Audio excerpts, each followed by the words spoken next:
Welcome in to Game 34 of the 2024 Banana Ball World Tour, loved by the people who first brought you Lil Sebastian, the superstars over at Zappos. We are bringing you pre-game action here on YouTube, split at the center of Chuck Chansey Park. Letting the rain-soaked, full-capacity crowd know that the Nanners are about to report for duty. Remember, tonight's Banana Ball game will be on Bally Live and WatchStadium.com. But that will not kick off until 8 p.m. Pacific, 11 p.m. Eastern, as our start time tonight has been pushed back by an hour due to the elements.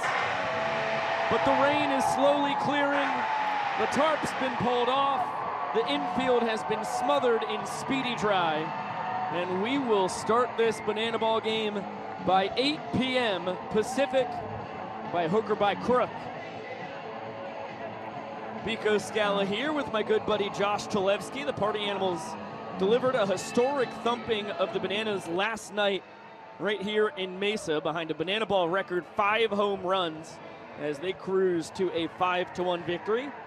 But they still sit 5 games back of the Nanners coming into tonight's contest.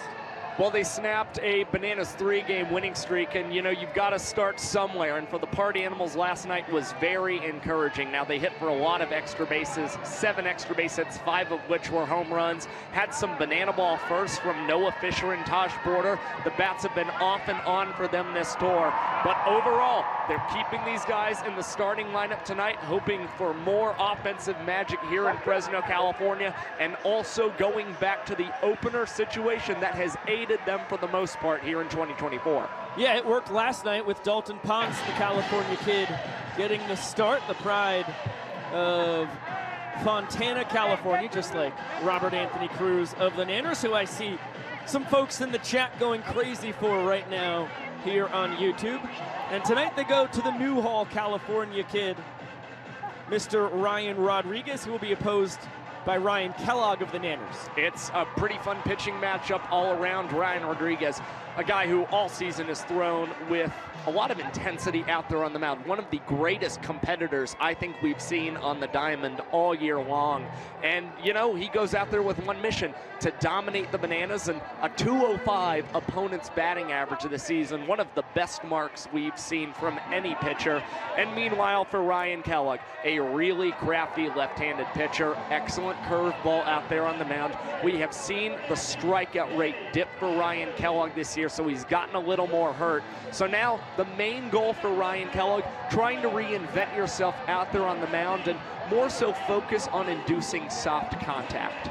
All right, we'll have some more fun pregame shenanigans in store for you. Let's get it down to Noah Bridges as he shouts out his teammates. Meadows with a backflip catch. Going out to center field, his second position, number 18, Danny Hosley. Heading over to right center field, he's a lover of barrels and sunshine, number 7, Michael Vitamin D. And going over to right field, you know him as the superhero of Banana Land, number 2, Reese Alexiades. Heading over to third base, number 3, take your shirt off, wave around your head like a helicopter, Eric Jones. Also at third base, he's your girlfriend's favorite player. Get ready, Hal, for the Wolf, Gabe Howell. Going to the shortstop position, our glove magician. Expect a lot of tricks from number 6, Ryan Cox.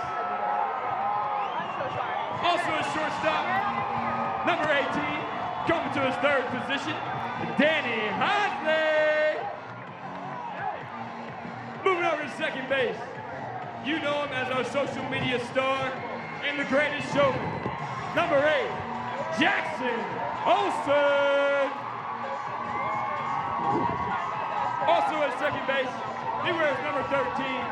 He's a songbird of our generation, coming out with a new song, Sweet Like Honey, Dalton Malden. Moving over to first base, He's the bad trickster. Number 10, Alex Ziegler. Also at first base, we call him Showtime, Mr. Brandon Crosby. Coming out waving the big flag is our tallest man in sports, Dakota Stilts Bridget. On the mound, he comes from a different planet.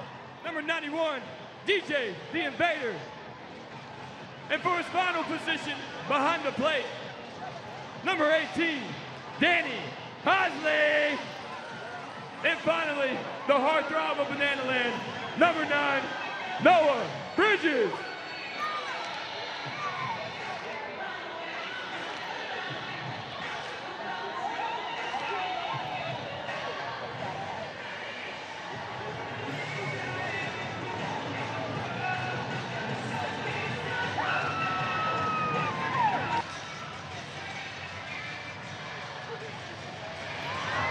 Ladies and gentlemen, your Savannah Banana! All right, Fresno, I need you to get your hands and your spirit fingers up into the air. Everybody here, all 10,000 people, I need 20,000 spirit fingers up in the air for one of the most storied traditions in all of Banana Land. This one goes all the way back to the very beginning. Perhaps the first tradition. It has earned the Bananas 5,387 wins, a number I have just made up. Because, ladies and gentlemen, it is now time to meet tonight's Banana Baby. Tonight's Banana Baby is Shepherd. He is 8 months old, 19 pounds, and he is loving life right now. Looking at all 10,000.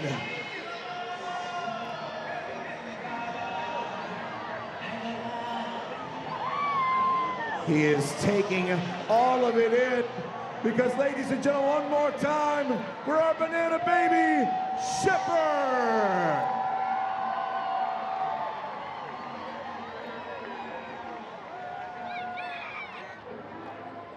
Ladies, gentlemen, boys and girls, please direct your attention to the Michelob Ultra Club in left field.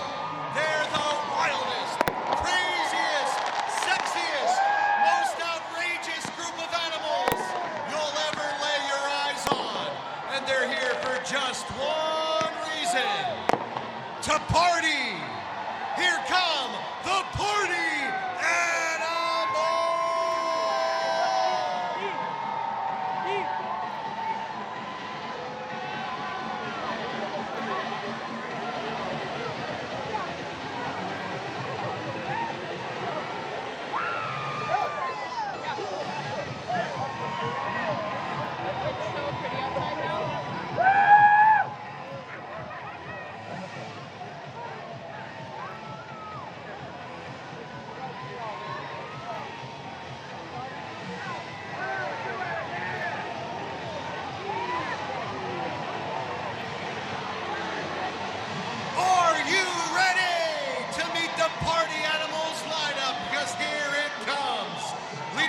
center field, Reese Hampton. Batting second and shortstop, Chase Aika. Batting third in right field, Jake School. Behind the dish, DC3, Dalton Cornett. Batting fifth at DH, Bryson Bloomer. The extra hitter, number 4, Tanner Tinder Thomas. In left field, number 12, Noah Fisher. At second base, number 9, Dustin Baber. At first base, number 26, Taj the Quadfather Porter. And at third base, number 5, Jordan Hussein. On the mound for the Party Animals tonight, Ryan Rodriguez. The Party Animals are managed by Mike Baba Vavasis, assisted by Isaac Hess and Anthony. Hey, how you doing?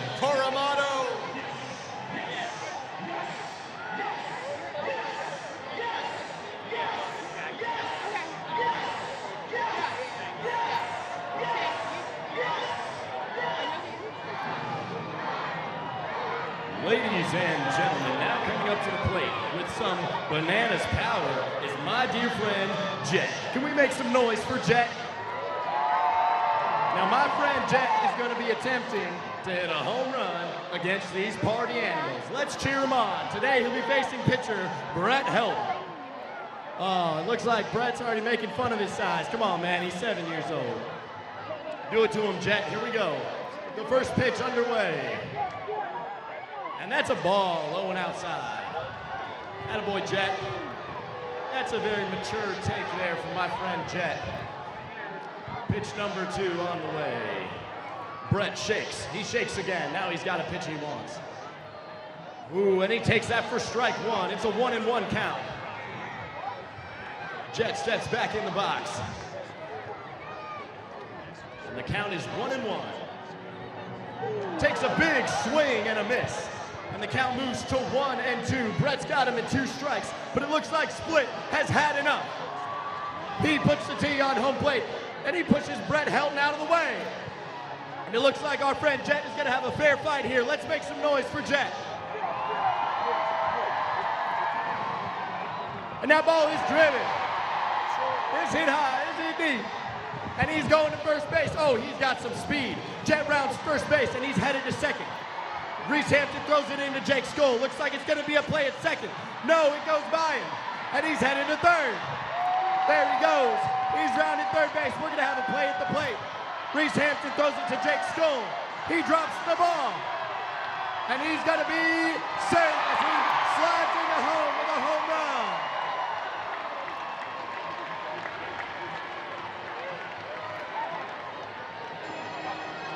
All right, ladies and gentlemen, it's now time to learn the rules of our game.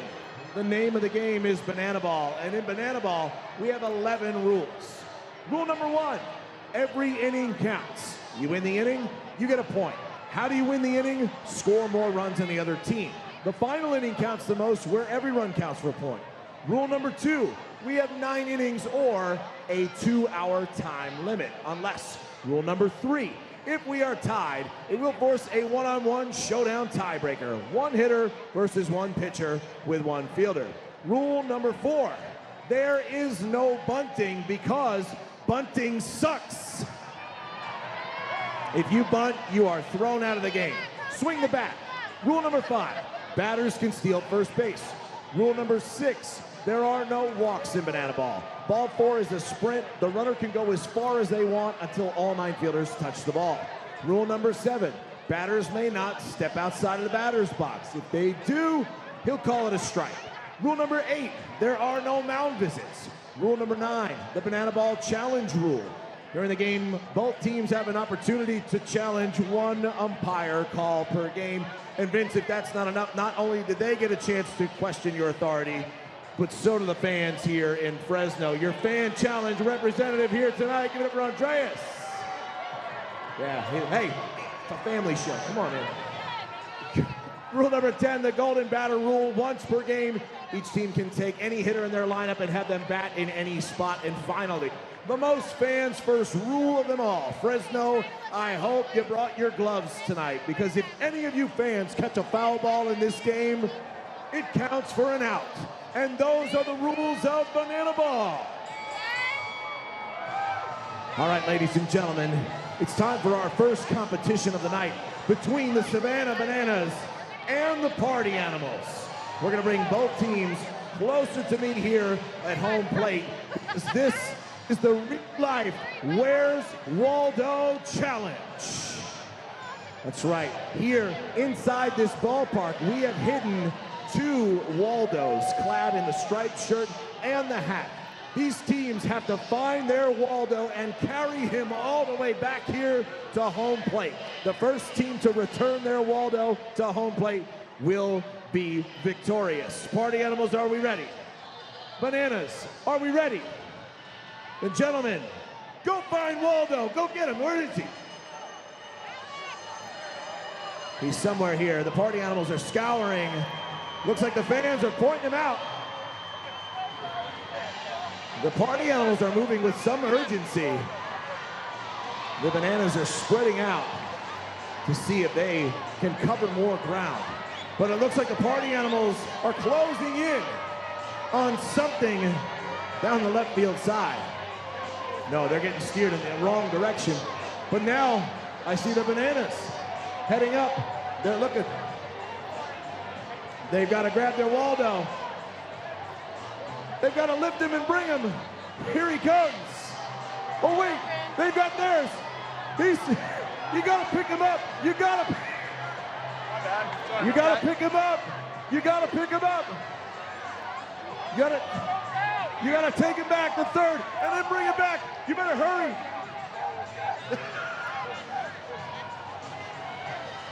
I don't know if I can give it to him, Vince. What's the call, Vince? Winner.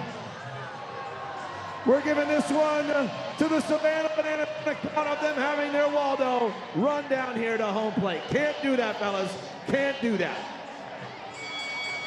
Ladies and gentlemen, please direct your attention down that right field line as we meet the cast of the 2024 Savannah Bananas World Tour. The Party Animals lose the second ever Banana Land Where's Waldo competition because of a technicality. Had their Waldo sprinting in and instead of carrying him in, rookie mistake really on their part. I mean, this is the second time we've done it. You got to know the rules. Everybody knows the Waldo has to give up his mobility out there. Yeah, exactly. As the cast and crew parades in, Biko and Josh grabbing the reins of this pregame show once again. And Ryan Cox, the glove magician, the greatest trick play man in Banana Ball history, had 4 of them last night. He's up to 75 on the tour, and he had a historic April, as you touched on last night. Look, he is 3/4 of the way to 100 yet again this season. He was the only man last season to reach triple digits in Banana Ball, the only man ever to do such a thing. And in the month of April, Ryan Cox had 27 trick plays. That is the most we have seen from any player in a single month in the history of Banana Ball. And what's more, you look at the success rate from Ryan Cox, and 93% of his trick plays were made successfully on the diamond. Only had 2 missed in the month of April. Now, he has collected 2 or more trick plays in 73% of his games this season. There is nobody even close to that mark from Ryan Cox right now. He also, in the month of April, tied the Banana Ball single game record on April 20th, getting 6 trick plays, the only Savannah Banana to ever do such a thing. And he's currently on a actually 6-game trick play streak for the Bananas out there on the field.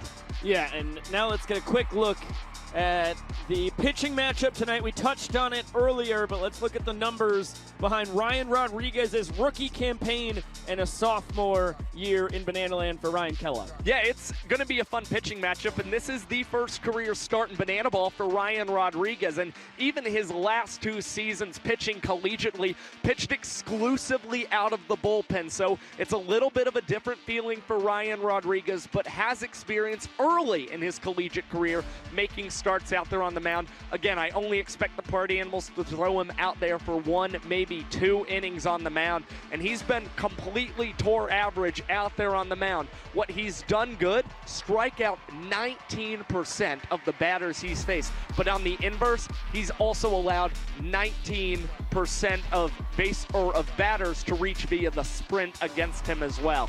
Now for Ryan Kellogg, much more of a strike thrower out there on the mound, has always been one of the best control pitchers we've seen in this game. And the encouraging sign in the month of April for Ryan Kellogg, 3 strikeouts to every ball 4 sprint allowed. Hopefully that continues in the month of May, but he's got to focus again on inducing more soft contact, especially after the Party Animals are coming off of a game where the bats were red hot. All right, before we toss it back down to the field, I have to hop into the YouTube chat and respond to Lizzie Hunsaker. And I saw as well in there, where is he? I will find him by hook or by crook. I missed him. Anyhow, we had multiple fans wondering if Dan Oberst is okay. I believe John was the other fan in there.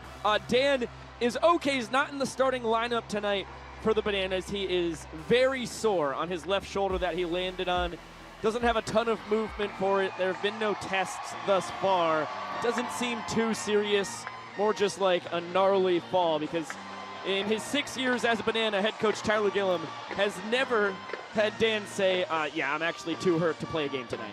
Yeah, it's one of those injuries that has been described as day-to-day for Dan Obers. He is most definitely one of those guys who wants to play each and every game, but also knows about taking care of his body out there on the field of play. And for Dan, may sit out tomorrow as well. Again, the Bananas just hope that he's ready to get back on the field and produce offensively in Sacramento, California. It was John Ryan, who's the other person, inquiring about the pride of Largo, Florida. Okay, so we nailed that. All right, let's get it back down to the field. The full capacity crowd is about to be warmed up, but before that, an impromptu Sweet Caroline sing-along. Of course, for folks who have been to Bananas games before, when Sweet Caroline is played, it is not Sweet Caroline bum bum bum, Josh. It is Sweet Caroline Bananas. Yes, this guy knows what he's doing. It's a banana-fied version of course, the Neil Diamond classic. Josh, you've never been to Fenway Park for a Boston Red Sox game, correct? Not yet, my friend. And come July, June, oh my gosh, time flies. Come June, you still will not have been in Fenway Park for Boston Red Sox game. Well, yes, that I guess that is true, I must say. But you will be there for a Savannah Bananas game. I'm sure Sweet Caroline will be played. It feels like the right protocol, if you ask me. I mean, of course, we love banana ball traditions and the lore that we have between the Bananas and the Party Animals, but we also love leaning into lore for certain cities, and of course, Sweet Caroline, a classic among all the Red Sox faithful. Yeah, it's a scene in Boston when Sweet Caroline is played. Let's listen in to the full capacity crowd real quick.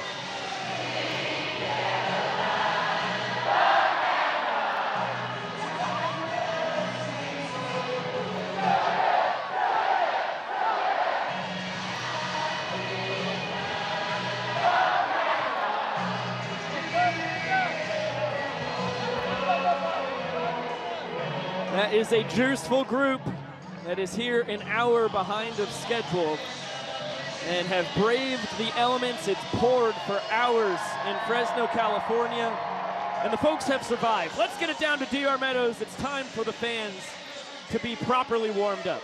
What's up, Banana Nation? It looks like the cast is ready. The players are ready.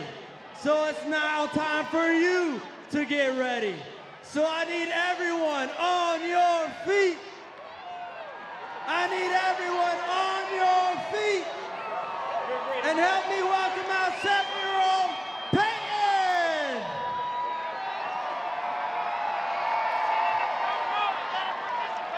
Peyton's job is to warm up every single one of you here. So whatever she does, you all have to do. Peyton, are you ready? Crank it sharp.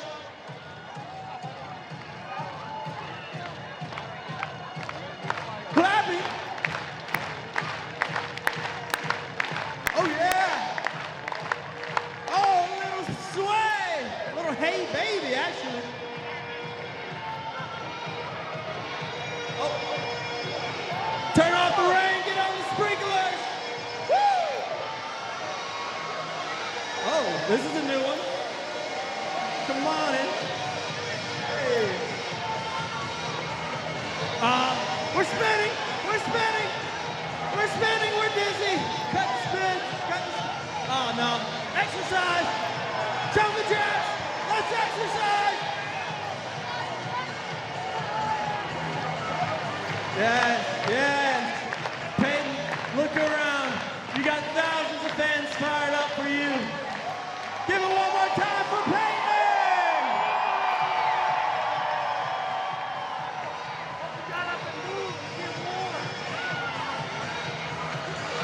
The fans here in Chuck Chansey Park are officially ready to rumble.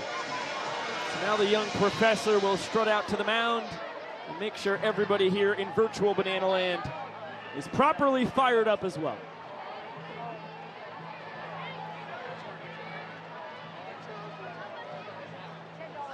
Ladies, gentlemen, boys and girls, and potassium enthusiasts from around the world, tonight, you and thousands of your friends here live, thousands more still watching at home on Valley Live, have gathered here to witness something beyond your wildest imagination.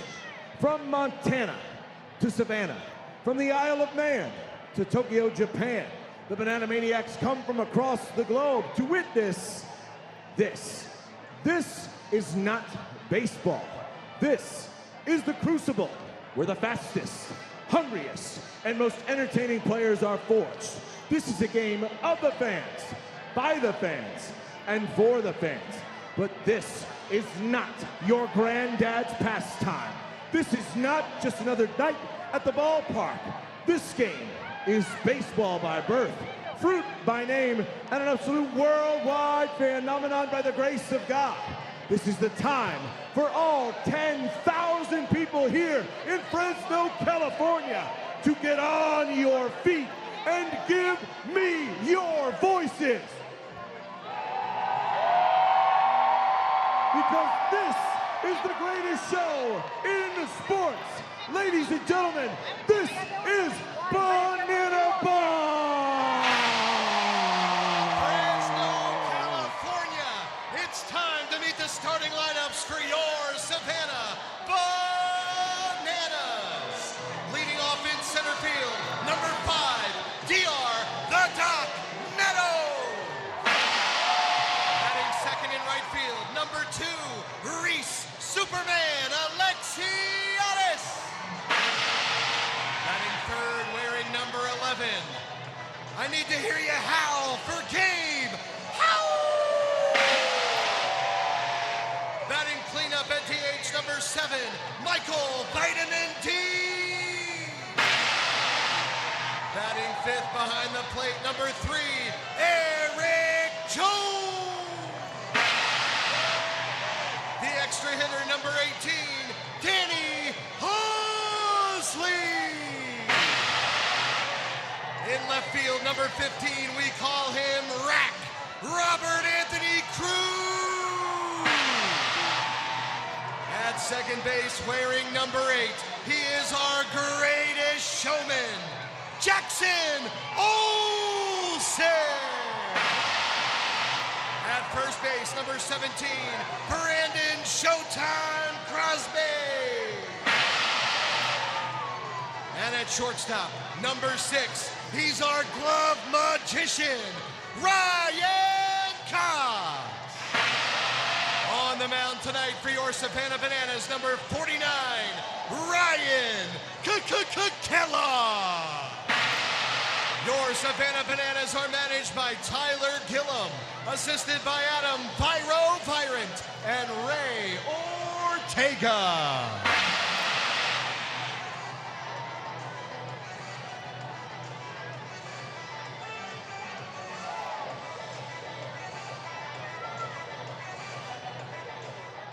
Ladies and gentlemen, please remain standing and rise if you're able, and remove your hats. Here to honor America with the singing of tonight's national anthem. Please welcome Alondra Martinez. Oh, say, can you see by the dawn's early light what so proudly we hailed at the twilight's last gleaming, whose broad stripes and bright stars through the perilous fight o'er the ramparts we watched were so gallantly streaming. And the rocket's red glare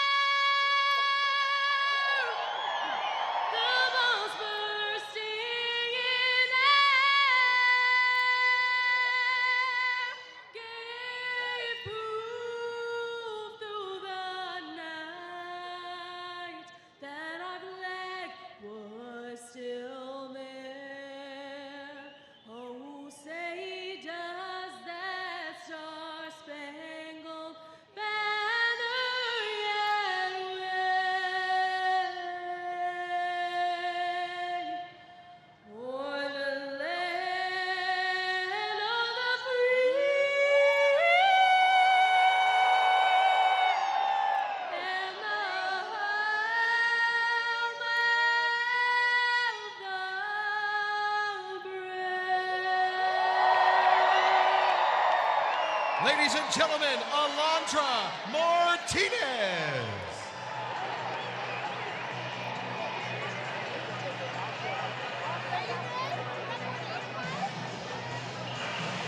It is game 34 of the 2024 Banana Ball World Tour, loved by the folks who keep giving Burt Macklin cases, the legends over at Zappos. Welcome in everybody on Bally Live and Watch Stadium. Game 1 in Mesa, check that, we're in Fresno, California. Last night went to the Party Animals, 5-1 as they blasted a Banana Ball record in a single game for one team, 5 home runs. 2 of them from Reese Hampton, the first man to go long bombs away from each side of the plate in Banana Ball history in one game. Let's take a look at the Bananas' defensive alignment as they look to even up the series here in the heart of the Fertile Valley. From left to right in the outfield, it is Robert Anthony Cruz, D.R. Meadows, and Reese Alexiadis. Third to first in the infield, you see Gabe Howell, Ryan Cox, Jackson Olsen, and Brandon Crosby. Catching, it is Eric Jones Jr., and getting the start on the mound is Ryan Kellogg. Well, you see Ryan Cox 3/4 of the way to 100 trick plays on this year's World Tour. And what's even more impressive, across Ryan Cox's last 6 games, he's amassed 23 trick plays for the Savannah Bananas. Meanwhile, the guy at the hot corner, Gabe Howell, 3 straight games with a trick play for the Bananas, has really upped his game as of late. And of course, Brandon Crosby, drawing the start at first base for the Bananas, has become the first Banana Ball rookie this season to reach double-digit trick plays. Let's get a closer look at the 6'6" southpaw with the toque on his head out of Whitby, Ontario, Ryan Kellogg. In his second Banana Ball season, not the start he has desired, but he's a professional in every definition of the word, and I expect the numbers to get better every time out there. 1 win and 2 losses on the season for Ryan Kellogg, making start number 11. Now that 4-minute and 8-second minutes per inning mark you see on the screen, that is the best mark among Banana starting pitchers this season. Takes him 4 minutes and 8 seconds to collect 3 outs. In Kellogg's last start, 3 innings pitched, 3 hits, 2 earned runs allowed, 2 sprints and a strikeout. And luckily, things are going to get a lot better for Ryan Kellogg out on the mound. Shown really good control out there on the mound. 3 strikeouts to every ball four sprint issued in the month of April. And hoping to parlay that into a big May as we have started the clock here tonight. Reese Hampton in the box for the Party Animals.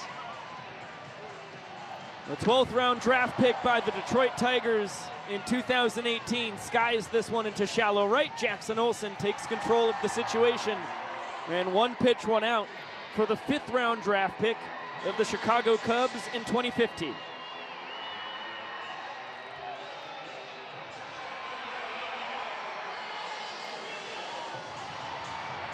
Now it'll be Chase Acuff, the shortstop.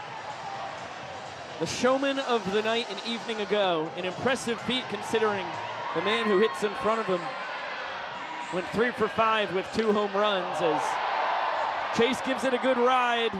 Meadows has it lined up, back flipping. Wonderful play. Will floss it out. And a quick 2 outs for Kellogg. Now 24 trick plays for D.R. Meadows in center field. You see him hit the landing for the Bananas. And not only that, how about the gritty after making the catch as well? We've seen a lot of that from the doctor out on the field to play lately. That's a floss, Josh. That's not the gritty. Oh. Come on, man. Yeah, I'm not in touch with the kids these days. It's my fatal flaw in life. Haven't played enough fork knife. 2-0 count on Jake Skoll. Line drive fair. Down the right field line. Scully is trotting to second and will cruise in with a stand-up double. He paces the entire tour with now a baker's dozen of 2-baggers and 21 extra base hits overall. He extends his Banana Ball record on base streak to 39 straight games. Over half of his total hits this season have gone for extra bases. And Jake Skoll, unsurprisingly, tied for the tour lead with a 150 OPS plus this season. everything has been fantastic for him as Dalton Cornett blasts this one out to right field. Reese Alexiadis gives it a leap and cannot come down with the banana ball. Back-to-back doubles for the Party Animals and a second straight night where they score in the first inning. They will party rock around home plate after they had 19 hits an evening ago. Back-to-back very loud noises produced by the bats of Skoll and Cornett. A pair of two-out doubles. DC3 up to 29 RBIs here in his third World Tour. And you see Alexiadis, a leaping attempt, and just out of his reach as Bryson Bloomer will step up to the plate, looking to tack on some more. It's tough to be a critic so early in the ball game, but for Reese Alexiadis and these Savannah Bananas, Dalton Cornett has been incredibly pull-heavy this season for the Party Animals. Just surprised their right fielder wasn't shaded a little more over near that foul line. As 3 pitches for Ryan Kellogg, and that is a called strike 3 on Bryson Bloomer. And running to the dugout is Ryan Kellogg, getting out of the frame in 3 minutes and 10 seconds. Pretty quick inning, but the Party Animals quickly strike for a run. Another look at strike 3. EJ with a good frame right on the inside corner. And Bloomer caught looking. Here's how the Animals align defensively as they try to keep the Bananas off the board and earn the first point available tonight. In the outfield, it is Noah Fisher in left, Hampton in center, Skoll in right. In the infield, third to first, it is Jordan Hussein, Chase Acuff, Dustin Baber, and Taj Porter getting his first start of the season over there at first base. Behind the dish, it is Cornett, and on the bump, Sexy Mexi himself, Ryan Rodriguez. Well, part of what helped Chase Acuff earn the Showman of the Night award last night for the Party Animals, 3 trick plays defensively leading all players. Dustin Baber, his buddy at second base, had 1 trick play and is 1 away tonight from becoming the second man on tour to reach 50 this season. Reese Hampton still pacing all Party Animals outfielders with 14 trick plays on the season. And Noah Fisher, you see 3 trick plays. They have all come at the hot corner. He is still looking for his first manning left field. Let's get a closer gander at Ryan Rodriguez, currently warming up in the third base coach's box because we've got some toddlers with lawnmowers out on the field just goofing around. Classic banana ball antics. Just 8 innings of credited work for Sexy Mexi in his first World Tour, and he has been excellent with the strikeouts. A little too many sprints for his liking. He's making his first career banana ball start. He's striking out 18% of batters this season. He's also allowed sprints to 18% of batters this season. Not exactly a ratio he is fond of, but still has been a tour average pitcher, has a 100 ERA plus this season. And opponents have batted just .206 against him this season, and he's got a devastating slider, great spin, great movement that TrackMan has loved this season. 0-1 on DR Meadows in his second World Tour, third season as a Savannah Banana. Pops this one right side. He fouled out to a fan last night. Will survive this one. 0-2 on the Nanners center fielder, pacing the tour with his .406 batting average and just 2 points behind Bill Leroy in on-base percentage for the tour lead. He's at .474. And for DR there, a little bit too soft of contact as that one was floating into the stands. Probably had some flashbacks for a second there as takes this pitch from Rodriguez just a hair outside, according to Vincent Chapman. And that foul out from DR Meadows last night, only the second time he's ever done that in his banana ball career. It's a 3-pitch mix for Rodriguez. Cutter, slider, 12-6, curveball. That ball's destroyed. Deep to left. Fisher will grab it as he backpedals in front of the wall. Good poke there by the doctor, looking for his first home run this year after he produced 2 in his first World Tour. And now Reese Alexiadis steps in as the innings tying run. Good poke from DR Meadows, but just needed a little more juice. And now his good buddy Reese Alexiadis, still looking for his first career banana ball home run, has an opportunity to knock this inning at a run apiece. 2-0 count on the 2023 Pioneer League MVP. Rodriguez was in the Pioneer League last year as well, pitching for the Grand Junction Jackalopes. This one squibbed foul. Couple California kids battling here. Rodriguez out of Newhall, right around the Santa Clarita area. Alexiadis out of Manhattan Beach. And the count evened at 2-2. The cutter for Rodriguez, a great pitch. That one at 90 miles an hour according to TrackMan. Broken bat, bouncer up the middle, Acuff attacks, and a quick release to get the quick Alexiadis for out number 2. Yeah, Chase Acuff, great range moving over across the second base bag. Would have loved to have gotten a trick play there for the Party Animals, but knew it was more important to keep the speedy Alexiadis off the base pass. Really good play from Chase Acuff, and also a really great slider from Ryan Rodriguez. Anytime you see him getting those 2 strike counts, feels like he is setting up that signature slider. Another Pioneer League battle. Gabe Howell was with the Glacier Range Riders in 2022 and 2023. He blasted 17 home runs last year. Had a terrific campaign. Hit 299, a 418 on base percentage. And he looks ugly on this one. Gnarly bender from Sexy Mexi. And he puts the Nanners down in order. Party Animals claim the first point tonight. Fired up out there on the mound, has earned the point for the Party Animals, and that was deception out there on the mound. Had turned his back to Gabe Howell on the 0-1 pitch and getting it across the plate for a strike, and then once again sets up a beautiful slider that Howell chased at. Another couple looks at the K. They put the Party Animals up 1-0. And now let's dig a little deeper into the core of Banana Ball, which is you win the inning, you get a point. The Animals with a great example of it right there. Yeah, that's exactly right. Of course, the team with the most runs at the end of every inning will receive a point. So if the Party Animals had scored 3 runs in the top half of that first inning, they still would have only gotten 1 point, keeping the Bananas off the board there. Now the home team can walk off any inning as soon as they score more runs than the visiting team. So, for instance, if the Bananas can keep the Party Animals off the board here in the top of the second, and then lead off the bottom of the second with a home run, the inning ends, the Bananas get a point, and we would be knotted at a 1-1 ball game. Now, of course, the other thing to mention about points, in the final inning of play, every run that is scored in that inning also counts as a point for both the visiting and the home team. So Kellogg down by 1 in the all-important points department, trying to put up a goose egg, which would allow his offense to just score 1 run in the bottom of this inning to tie the game at a point each. It's going to be 6, 7, and 8 for the Party Animals.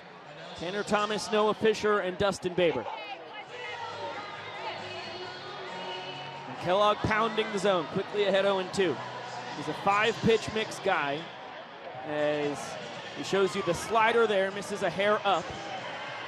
2-seam and 4-seam fastballs, a changeup and a curveball as well. A lot of arrows in his quiver. He's working awful fast and has just barely missed on 3 straight pitches.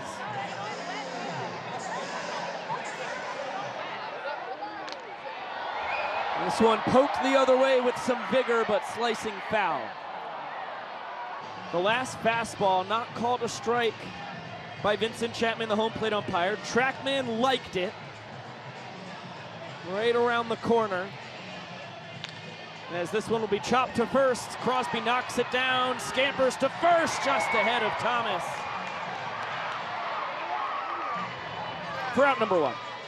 Brandon Crosby has elite speed. Now, you usually see it once he's able to reach on the base pass, but here, after juggling that banana ball, still uses his speed to beat Tanner Thomas in that foot race to first base, and pretty ecstatic after collecting the out, dancing about there.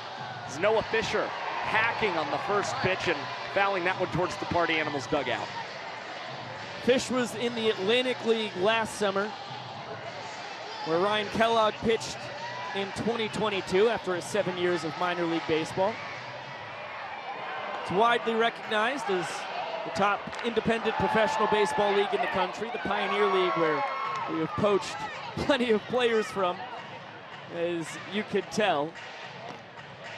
Howell, Alexiadis, Rodriguez, and Crosby, just to name a few, is one of the best as well. Reese is coming in. He's going to call off Olsen, and Crosby tap it up to himself and take a little nap.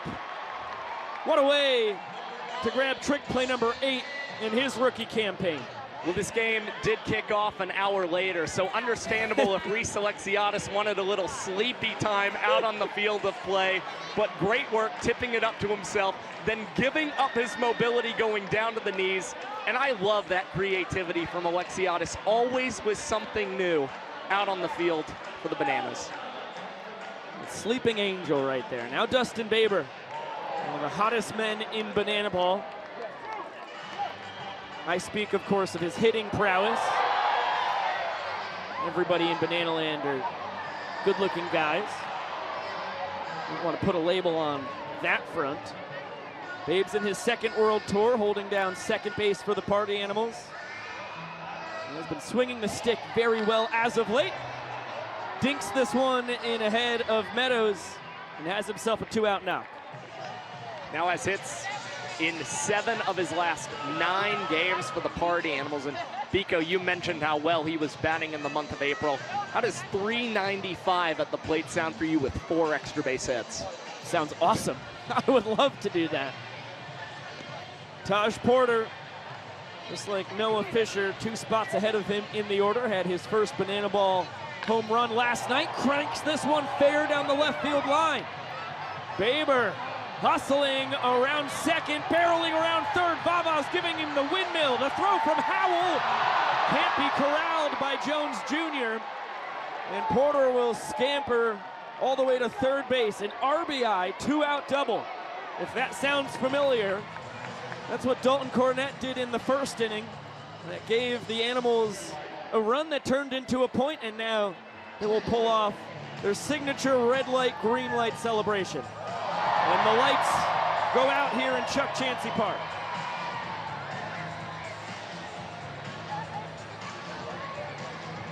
It's been 2-out trouble for the Savannah Bananas early in this ball game. But Taj Porter continues to swing a hot bat, had his first career banana ball home run last night, gets another extra base hit, now extends his hit streak to 4 consecutive games. And the Party Animals love starting Taj against the left-handed starting pitching. He's a switch hitter, but a natural righty, and has swung it much better from that right-handed side of the plate for the most part. Now the bookkeeping that has to be done, it's either an error on Howell or Jones. Who gets it, Mr. Talevsky? Gabe Howell, the third baseman. Throw up the line. And Gabe's 7th error of the tour. EJ able to get some leather on it, but just out of his reach. As Jordan Hussein steps in, cranks this one fair down the third baseline. And Jordan's going to have his first career extra base hit in banana ball, picks up his 2nd ever RBI, and it is a 2 spot for the Animals. This is another guy the Party Animals love starting against Ryan Kellogg. 6 of Jordan Hussein's 10 starts this season have come with Ryan Kellogg on the mound, batting .286 against him entering tonight, and now his last 2 hits have driven in runs for the Party Animals as well. 4 doubles for the Party Animals through an inning and 2/3 offensively. All of them have come with 2 outs. This one popped to the right side. Showtime will grab it and put an end to the bleeding. Hampton retired, but Baber with the 2-out single, Porter with the 2-out double, Hussein does the same. And now the Party Animals with a little wiggle room for Connor Higgins coming in on the mound. He can give up 1 run and the Animals would still claim their 2nd point of the ballgame. Take a look at the numbers for Big Butter here in his 2nd World Tour. He was a Banana last year. He's moved over to the dark side of Banana Land in his sophomore campaign. Just like Ryan Kellogg, who got the start for the Nanners. Higgins, a former Arizona State Sun Devil, and a minor leaguer man as well. 5 years in the Los Angeles Angels organization for Connor, a very hard-throwing southpaw. Yeah, it's appearance number 10 for Connor Higgins. The pros we've seen from him this season, the average minutes per inning has gone down tremendously, getting 3 outs in an average of 4 minutes and 6 seconds for the Party Animals. He was almost at 5.5 for the Bananas last season. Now the cons for Higgins, still struggling with the ball four sprint at times. He issued one in his last outing that did lead to the Bananas tying an inning at 2 runs apiece. With the Animals trying to earn their second point, we welcome in their shortstop, Chase Acuff. How are you doing tonight, buddy? Pretty good. Oh, we are fantastic. Let me be the first to congratulate you on your Showman of the Night performance an evening ago, buddy. Good.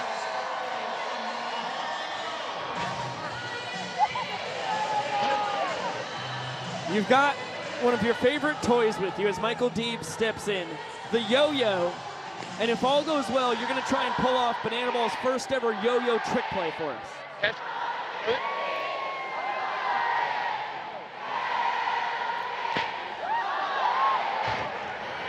Unfortunately, our microphone coming in and out. So it sounds like you're trying to contact us from the other side of the country, unfortunately, instead of a couple 100 feet away from shortstop. But I'll tell you what, we have set it up, and we're ready for the yo-yo trick play, whether we can hear from you or not.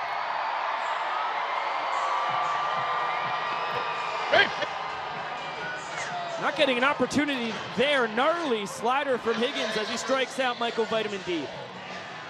Went to the breaking ball, had it across the plate, and for Michael Deeb, just a little early on that pitch from Connor Higgins, and it's a great start for the Party Animals lefty.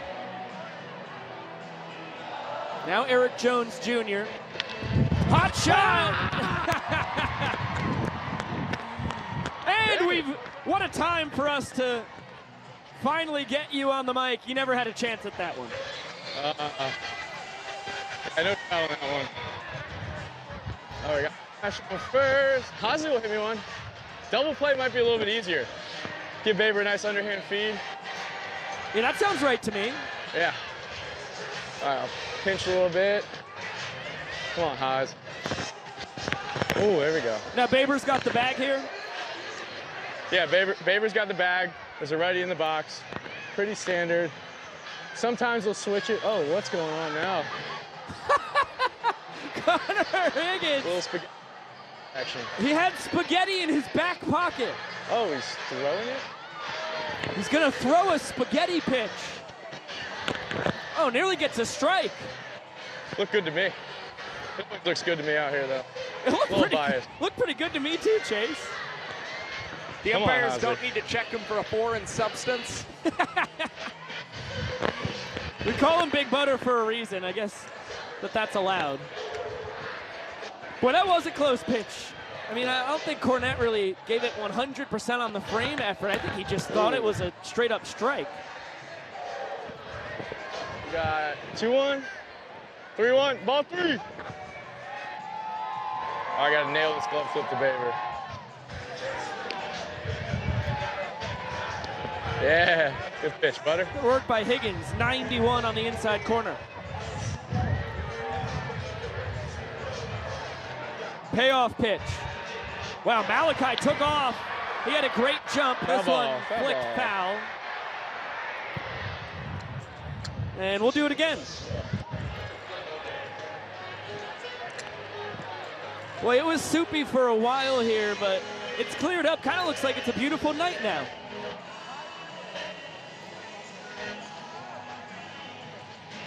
Oh, yeah, no rain, not even a little drizzle. Shortstop's not too bad at all. Good battle here between Higgins and Hosley. Another payoff, and he pulls the string. Second strikeout for Higgins. Now Robert Anthony Cruz stands in between Big Butter and the Party Animals, claiming a second point. So Chase, how did you get into the yo-yo game? How did you become such an expert? Actually, my supervisor at the beach resort I worked at introduced it to me. I fell in love the next day. Was that during the Eckerd days? Yep, during the Eckerd days. I'd play all week, and then on Sundays I'd go work at the beach resort. Sounds pretty good to me. Oh, yeah. Yeah, I started on the bungee trampoline. Then I moved on to making snow cones. Else. Yeah! Hey! Hey! Hey! There we go. I tried. How about that? The yo-yo produced a point. Good work, Mr. Akoff. Thank you so much for joining us, Chase.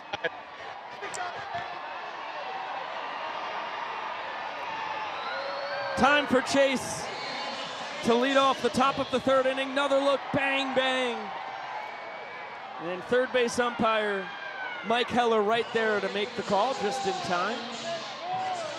And we have the fans who have popped their challenge in tonight's ballgame. So we're going to actually take a look at whether Malachi was actually caught stealing or not. Yeah, sure, take your time, folks. We didn't have to clear the entire field and prepare for a player dance first or anything.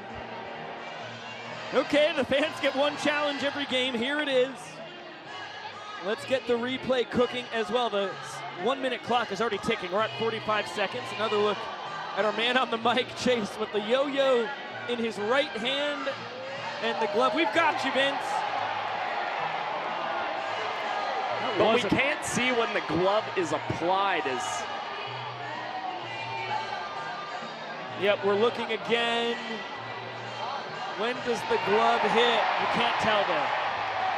If there's an angle from the first base camera where you can see when the tag is.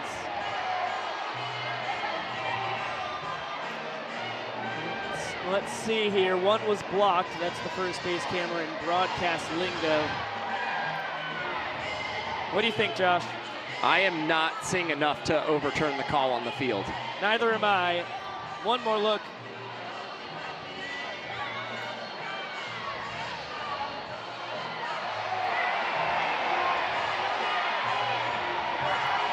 Oh gosh, Vincent Chapman says he's safe.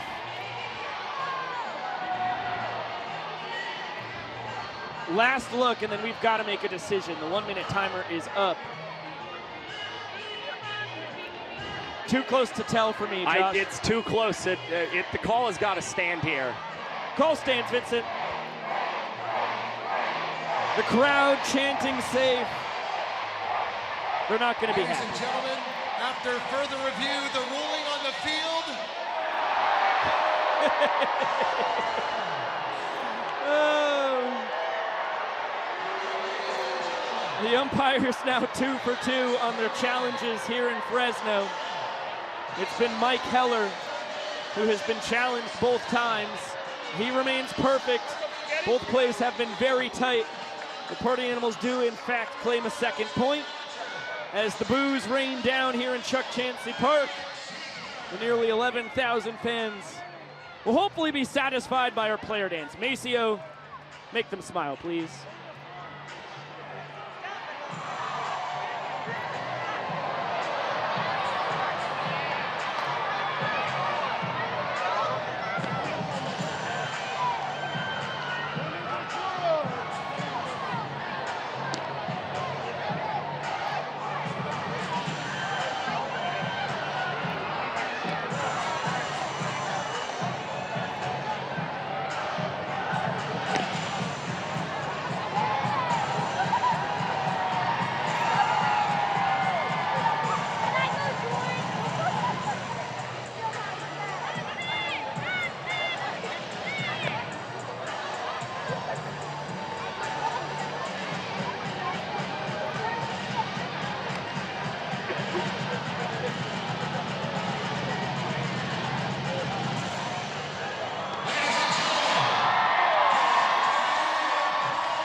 What a doozy of a player dance.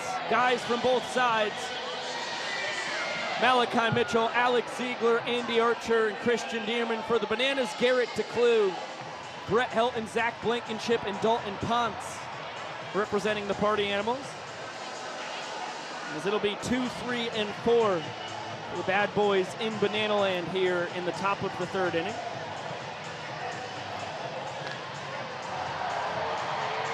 And how about this? Oh no! Brandon Crosby was trying to pull off the hat catch trick play, comes up empty. It's a great try by Brandon Crosby. I mean, you got a hat so wide that you feel comfortable you can catch the banana ball in it. But unfortunately, we will still be without our first trick play caught in a player's cap as Acuff takes the next pitch from Ryan Kellogg, lines it out to center field, and D.R. Meadows will rip the cartwheel and a backflip after coming up with the snag. No trick play there, but a lot of spice after the routine play has been made. Acuff flew out to the doctor his first time. DR backflipped on that one. That was a trick play. This one's just fun for the folks. He more so had to be already in the cartwheel movement to have come away with a trick play in that instance. Jake Skoll doubled his first time. That one scrapes the outside corner. Generous call. Trackman had it just a pinch out. As Kellogg gets Skoll on the changeup, working quickly, fires a heater high. Ryan right around 90 miles an hour with the fastball. And ends up getting Skoll with a slider that ends middle, but the movement enough to avoid the bat of the former first-round pick. That's the bread and butter pitch for Ryan Kellogg against Jake Skoll. Set him up to go with the breaker on 2 strikes. Think he would have loved to have gotten that a little more down in the zone. That one stayed up just a touch, but Skoll just 2 out in front of that pitch.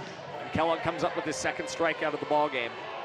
Slider for strike 1 to Cornett, just like Skoll. Dalton doubled in the first inning. DC3 drove in Jake.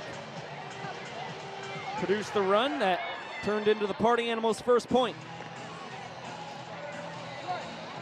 For an explainer for folks here watching on Valley Live and Stadium who may not understand, was that caught? Was that caught? The fans say yes, the umpires agree. What a snag by a fellow right below us. You'll get an explainer of the challenge later. That is a quick 1-2-3 inning for Ryan Kellogg. And the 4th foul ball caught by a fan across these first 2 nights here in Fresno. There was just a minute of hesitation there, and finally the fan victoriously raised up the foul ball as a catch. The fans all erupt alongside with him. That gets Ryan Kellogg out of the 3rd inning mighty fast. 2 minutes and 26 seconds, all it takes for the lefty. Let's get it down to the young professor. It's Bop It time here in Fresno. All right, everybody understand the commands, and when it says pass it, you pass. So ladies, we're gonna go first. Shark, let's bop it, buddy.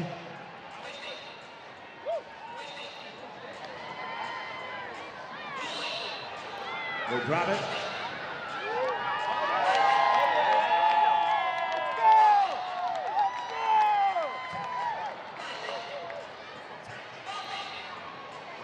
Bop it again.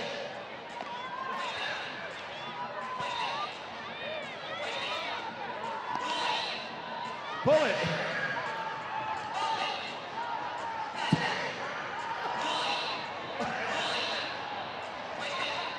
We're twisting. The world's greatest game of Bop It, ladies and gentlemen.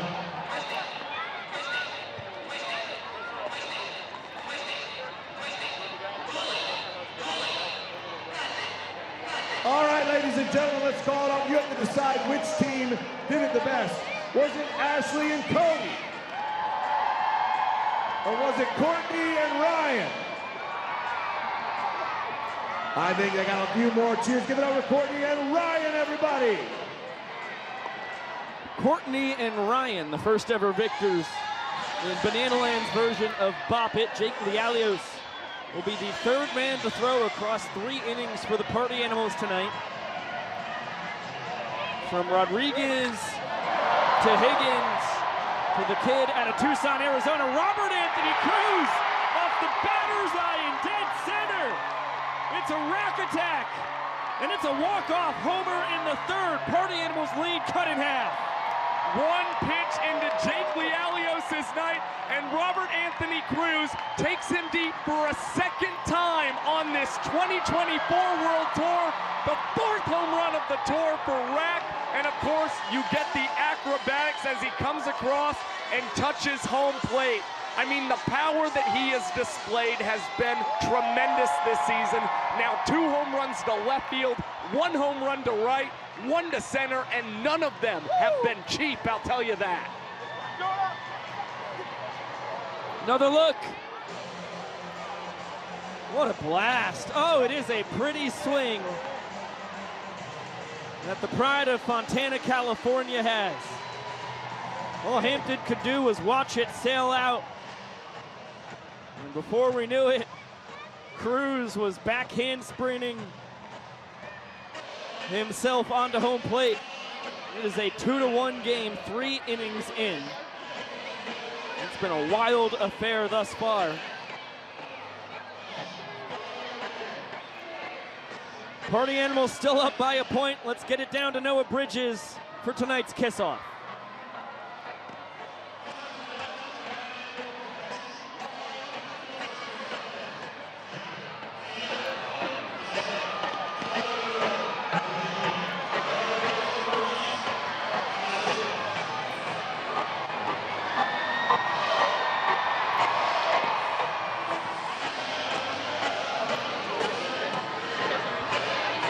Word on the street is Noah Bridges' mic is not coming to broadcast land. Time to go wash my hands. So for the first time in my 5 years as Bananas broadcaster, I get to commentate the kiss-off, and I want to say nothing about this.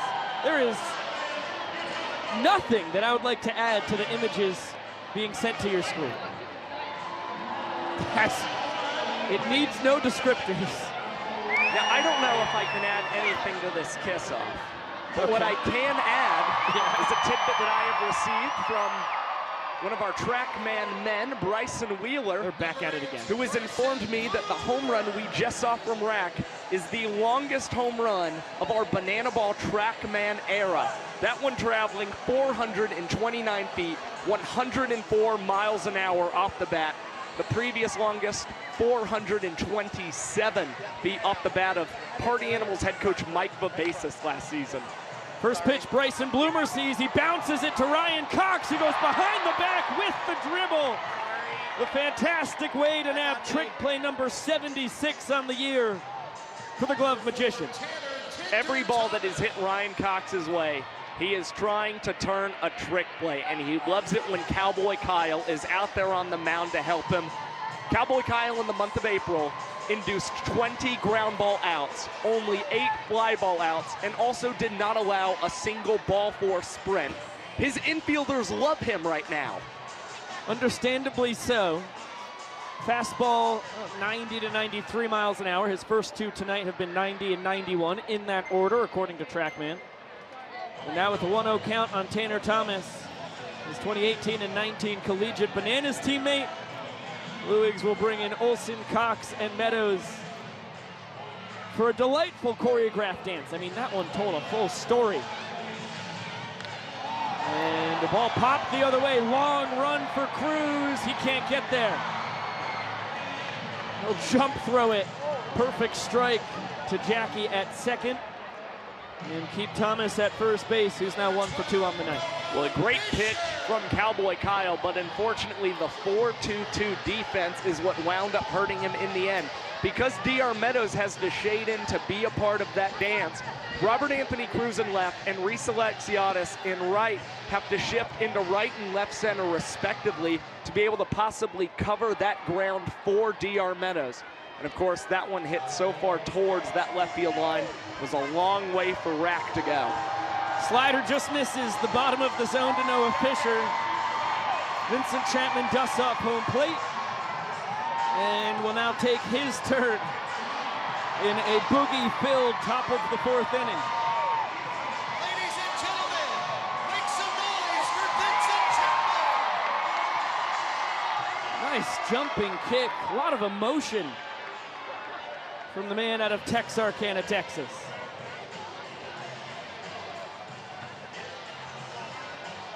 third World Tour that Vincent has been a part of. He just gets better with age. As Lewis goes back to the slider and has a 1-1 count on Fish.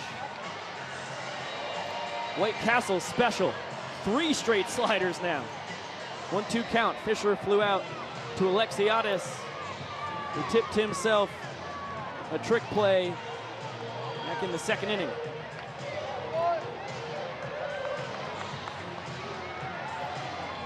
Steady diet of spinners. 4 straight sliders to Fisher.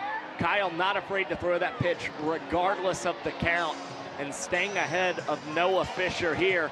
Now Kyle finally goes back to the heater and misses that one down and away.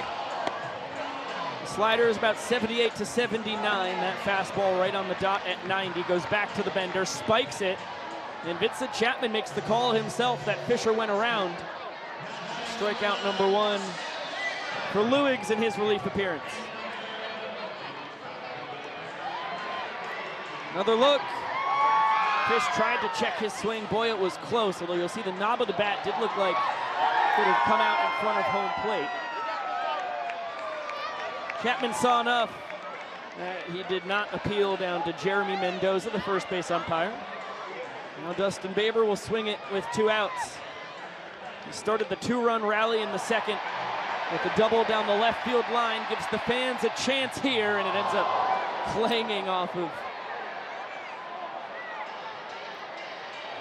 a wire holding up the netting, so no chance for the fans to make a play on that one. I'm not sure we have ever seen that in a banana ball game before. The odds are slim.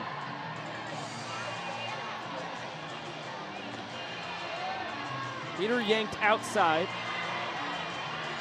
Cowboy Kyle in his 7th year as a banana. As this one off the end of the bat, Robert Anthony Cruz has it for out number 3. And a blue base hit does no damage. Thomas is stranded. And Kyle continues to be terrific on the mound as of late. Let's get it down to Gillum.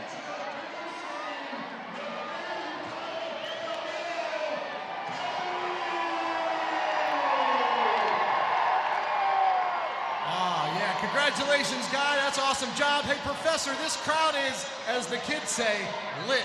Let's get them even turned up a little more, huh? They are fired up down here, Shark, but right now I need all 10,000 people to stand up. Get on your feet, everybody here, because it's time for a tradition in Banana Land. We need everybody standing up. We need your hands in the air for a giant 10,000 person Hey Baby. Hit it, Shark, here we go. As the young professor has proclaimed, it's Hey Baby o'clock here in Chuck Chansey Park.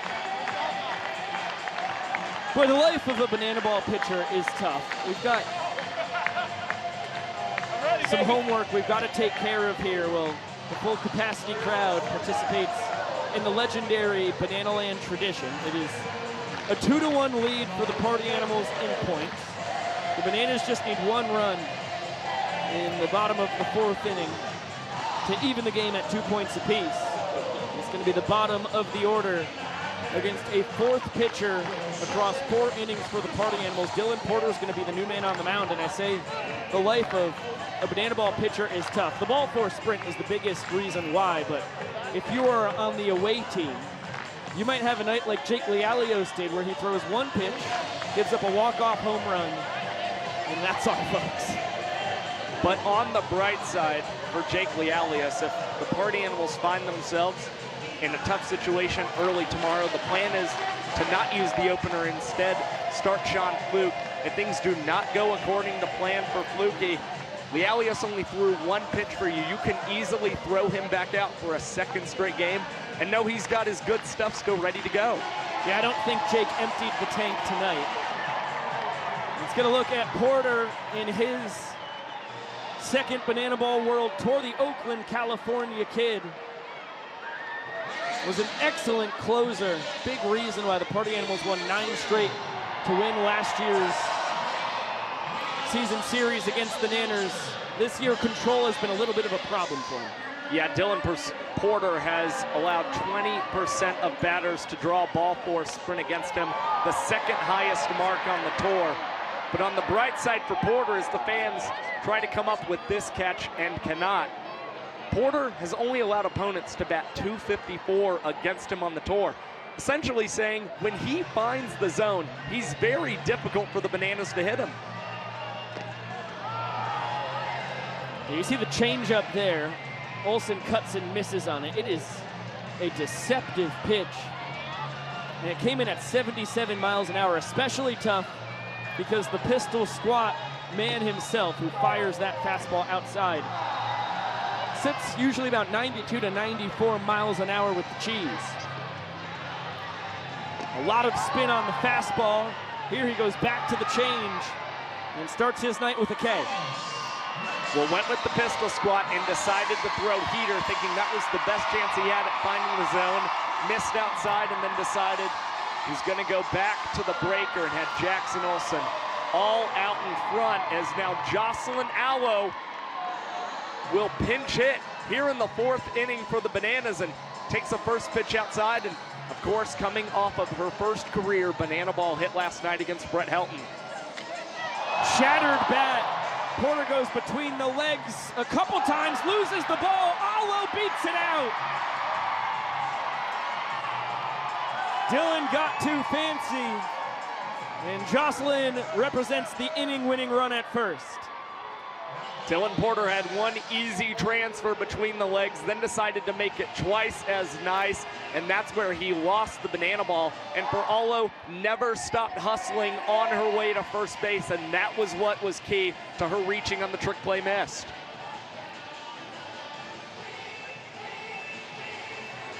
Now it'll be Ryan Cox, who picked up his 10th walk-off of the tour last night.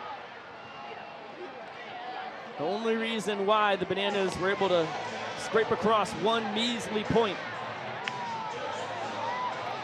Take a look at the numbers on his 3rd World Tour.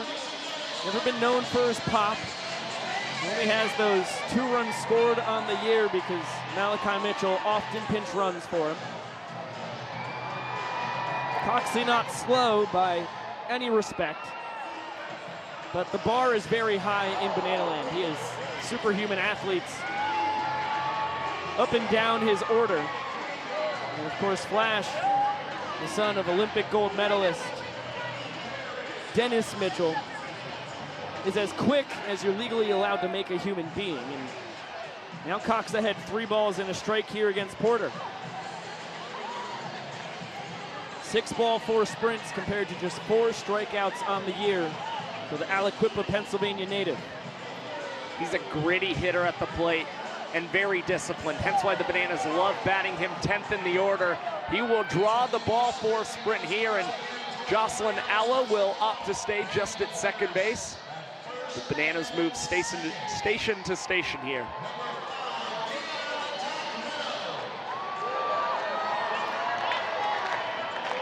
So the inning-winning run pushed into scoring position. Back to the top of the order we go. DR lined out to left his first time. Good stroke of the lumber. Hit it to the wrong spot. Pacing the tour with that .406 batting average. And takes the changeup for strike 1. And pacing the tour in batting average with runners in scoring position this year. He actually has a 500 mark when batting with runners in scoring position. This one ran inside and looked like hit off the knob of DR's bat, and Dalton Cornett also, the banana ball, catching a little bit of his right hand. 90-mile-an-hour fastball from Porter, positioned perfectly to pick up strike number 2. Another look here. There it is, clean off the knob and ricochets Cornett's right hand. So Porter ahead, no balls, 2 strikes. DR, just like Coxie on first base, only 4 strikeouts on this tour. 10 ball, 4 sprints earned by the doctor. And an easy take there, as the changeup is not close. Well, he said that it was his mission this season to strike out less than 10 times on tour. He's actually projected to strike out just 10 times, so on pace to accomplish one of many goals this season as Porter will try the spinner and miss way outside the DR. There's a curveball and a slider to round out the arsenal. He wants to attack DR on this pitch because you go full, and now a bad one will most likely score Jocelyn Allo from second base. DR's got an excellent eye. Good take there. Good call by Vincent Chapman. That one clearly below the knees. Porter takes his time, walks around the mound, back on it, and that one fired up the middle. Allo will get a stop sign from Ray Ortega coaching third base. And the inning-winning run pushed to 90 feet away for Reese Alexiadis. It's tough to find yourselves in full counts as a pitcher in banana ball. You know if you give up the ball four sprint there, the inning is going to come to an end, and it's going to be knotted at 2 points apiece. So Porter just decided to throw one over the strike zone and just test luck more than anything else. And for DR Meadows, now extends his 6-game hitting streak and 8-game on-base streak for the Bananas. Yeah, the single is a much better option than the sprint. And you're still set up for a double play as well if you can induce the ground ball from Reese Alexiadis. Chance for the fans to get Porter out number 2. They can't help the home state kid.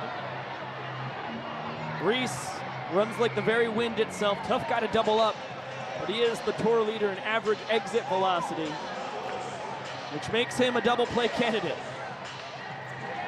DR has been hopping on Taj Porter's back in between pitches. And he's back on. I don't know why, but he's having a blast over there.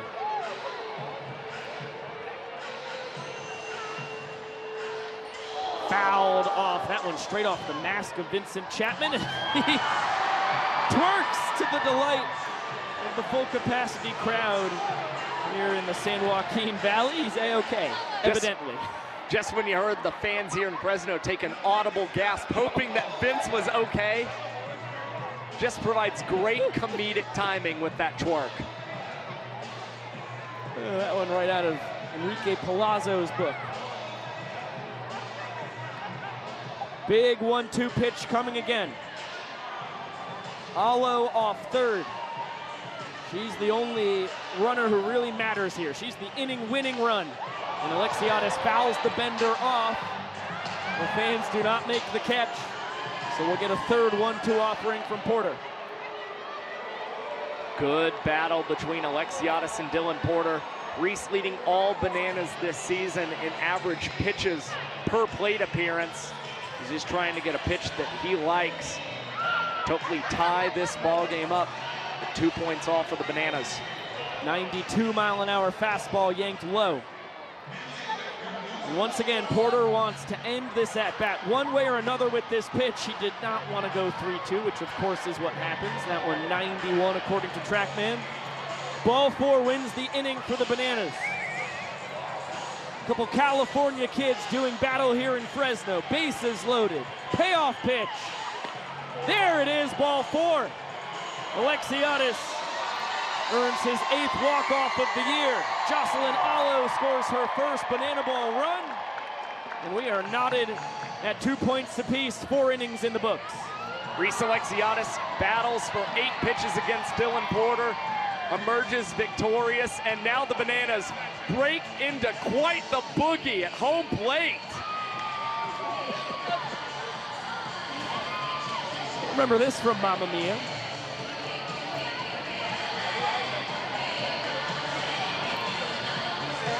What a dance from the fellas as Archer, Cruz, and Olsen just having too much fun to leave the field of play. Let's get it down to Lexi Yoder to honor our Bananas family foster of the night.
Always one of the most special moments that we get to have in Banana Ball, honoring our Bananas Foster family of the night.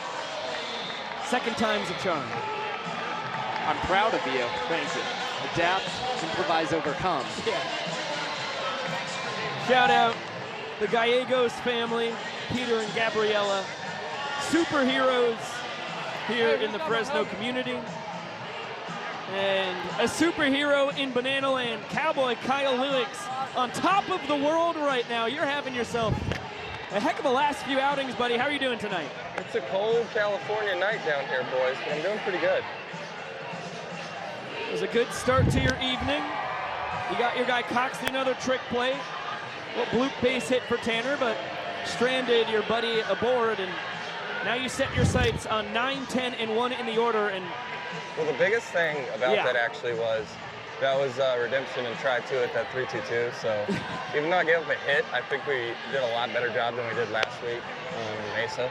Second time's a charm. Yeah, pretty happy. Yeah, that's the theme tonight.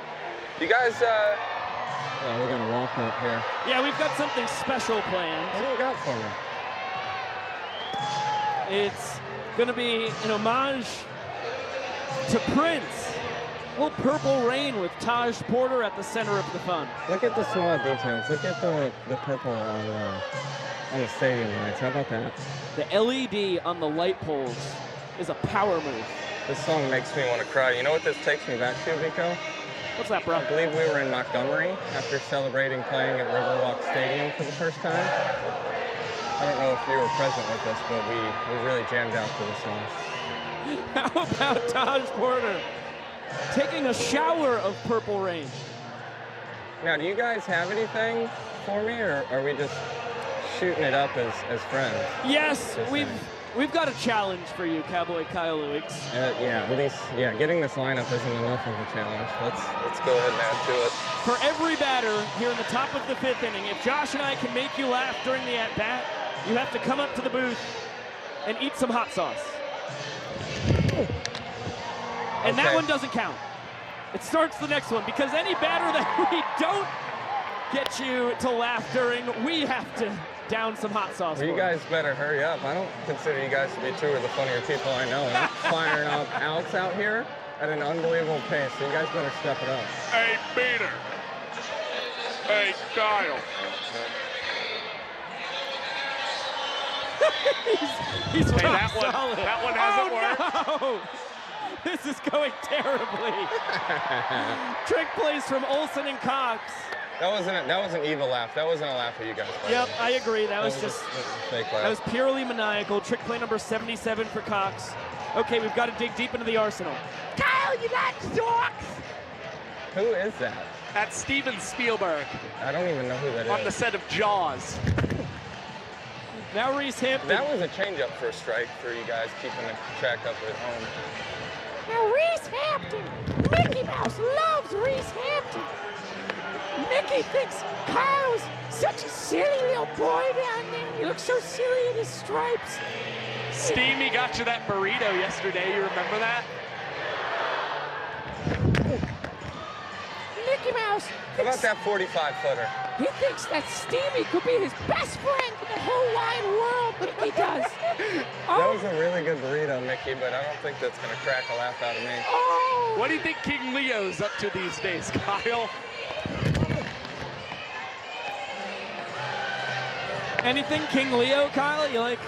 He's a disappearing man, and I haven't really thought about him since the whatever tour he was on. So.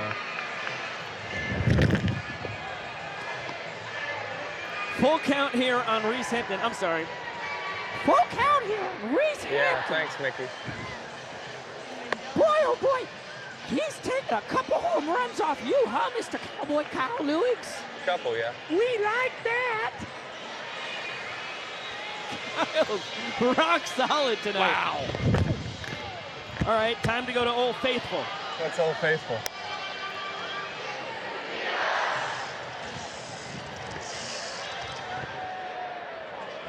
That didn't work at all. Wow, that was no go. No. Oh, it's a strikeout of Hampton. Jones pounces on it, fires to first. just in time. And Kyle, you get to come up and have fun with us, but Josh and I have to eat all the hot sauce. That's a good thing, because I hate hot stuff. Love you guys. Love you too, Kyle. We'll see you guys soon. Yeah, we'll get you on the post-game show, bro. I'll give you a good laugh since you guys couldn't get me. Wow. That was the ultimate broadcaster fail. Gosh, that was depressing.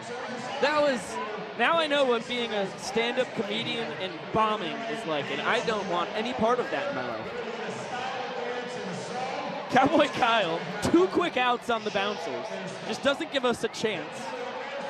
And then he does give us a long at-bat against Hampton, wins the battle with a K. 1-2-3 inning. And he has put up a pair of goose eggs. Now Garrett Delano will take over. This is the man who should carry the bulk of the innings tonight for the Party Animals. They used 4 different arms across the first 4 frames. And now go to the man who statistically has been the best pitcher on this tour. Garrett, in his 3rd campaign as a Party Animal, has been nothing but stupendous. Well, given his workload on the season, 42 and a third innings pitched, to have the earned run average of that 2.55 mark has been mighty impressive. And for Delano, he keeps getting better and better as of late. He has thrown 9 consecutive scoreless innings out on the mound for the Party Animals. Across his last 5 innings, collected 8 strikeouts against the Savannah Bananas. He actually hasn't allowed an earned run since the 5th of April. And opponents batting .214 against him this season. He's doing everything right out on the mound, and again, he's the guy who relishes in beating up these Savannah Bananas. Animals had a 2-0 lead 2 innings in. They won the first inning 1-0, won the second inning 2 runs to nothing. But a walk-off home run from Robert Anthony Cruz on the first pitch from Jake Lialios in the 3rd cut that lead in half. And then a walk-off RBI sprint from Reese Alexiadis to drive in Jocelyn Allo. Won the 4th inning, and now we get a peek at Jake Lialios and Vincent Chapman performing just a wonderful dance together. I think someone's cutting onions up in the broadcast booth. That thing brought tears to my eyes. 2 guys who dance and move. So much passion. Speaking of passion, how about Delano just licking those hypothetical paws as Gabe comes up to the dish. How did we not make Cowboy Kyle laugh? He's too good, man. He's too good. Speaking of too good, Jordan Hussein makes it look so easy. The Houston kid has a quick first out, and Delano asking for the ball immediately from Taj Porter. He's hunting an MPI record here. He's got to wait for Michael Vitamin D to step up to the plate, though.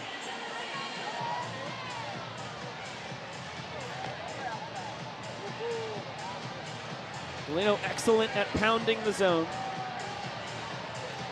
3 different fastballs, 4-seam, 2-seam, and a cutter, as this one lined but straight to skull and right. And that is 3 pitches, 2 outs. Number 777 chasing history. 44 seconds into this 5th inning for Garrett Delano, and he is going to need Eric Jones Jr. essentially to make contact on the first pitch to try and get the record. And we're already at 55 seconds. Garrett will not be making history with the fastest ever inning, but has a chance at cracking the top 10. First pitch just barely missed. That one an easy call for Vincent Chapman. 2-0 on the Bananas leader in home runs. EJ with 5 on the year. Gives the fans a chance. Ends up clanging off one of the windows to the right of us. Here we got our high home cameraman, Clayton Franklin. That's a laser beam. And it's a walk-off homer for Eric Jones Jr. He ties Reese Hampton at the top of the Dinger leaderboard. And the Nanners lead 3 points to 2. Great piece of hitting from Eric Jones Jr. sitting back on that pitch from Garrett Delano, and now 2 home runs in his last 3 games. And this is the guy before the season even started who said he wanted to remain the tour leader in home runs for a 2nd straight season.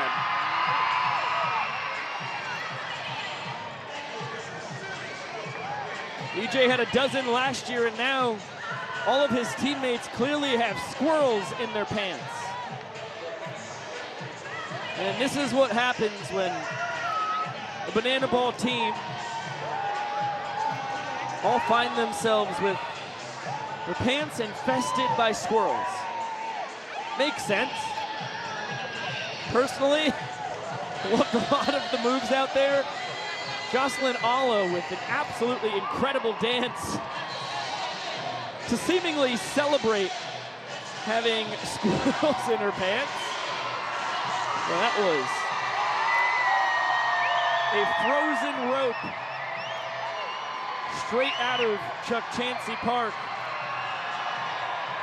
The former Mariners and Twins minor leaguer has prolific pop, shows it there. Niners lead by a point, and here is a nice little QR code for everybody out there who wants a last-second chance to go cruising with myself, Josh Talevsky, the best of the BTV crew, and the best that Banana Land has to offer. This coming October, 2 days after the tour's finale in Lone Depot Park, home of the Miami Marlins, in which if you join us on the cruise, that comes with tickets to that final Banana Ball game here in 2024, and it is going to be a wild time at sea for the first ever Banana Land cruise. I heard you were going to jump overboard. No. That's a, No? No. I don't even like that Wow, joke. you squirmed instantly. That was I amazing. do not like that joke. I have a very, very understandable and intense fear of the ocean, and I will not be getting out into that monster soup in open waters. That is monster soup. That thing is filled with killers. I can't breathe under the water. Why would I want to be in It's that? also filled with friends. That is true. And I am far too optimistic about every encounter I could possibly have in animal kind, except for the ones with sharks. I don't like what they could do to me. I've watched plenty of videos on shark safety. I have all the possible ways to deflect an incoming killer of the sea. I just don't want to put myself in that kind of situation. Chance for the fans here against Chase Acuff. They can't make the catch. 0-2 count on the party animal shortstop. 2, 3, and 4 in their order as Cowboy Kyle's out for his 3rd inning of relief. Are you opposed to scuba diving as well? No. No, I could scuba dive. It's got to be the right situation. I like to think of myself as a chaser of experiences, but an experience I'm not trying to chase is jumping off a cruise ship in the ocean out in the open waters. Well, I'll tell them to take that off the itinerary then. Line drive shot into the mitt of Robert Anthony Cruz. Barrel from Acuff, nothing to show for it. He's 0 for 3. And a nice play by Robert Anthony Cruz. Came in instantly charging that ball from Chase Acuff. At the last second, looked like it might go back over Rack's head. Did a nice job moving just a step or 2 back and coming up with that hot shot line. Now it will be Jake Skoll, doubled his first time, extended his Banana Ball record on base streak to 39 games in a row. It's a backdoor slider for strike 1. A beautiful fastball to follow it up. Trackman had that one at 91 miles an hour.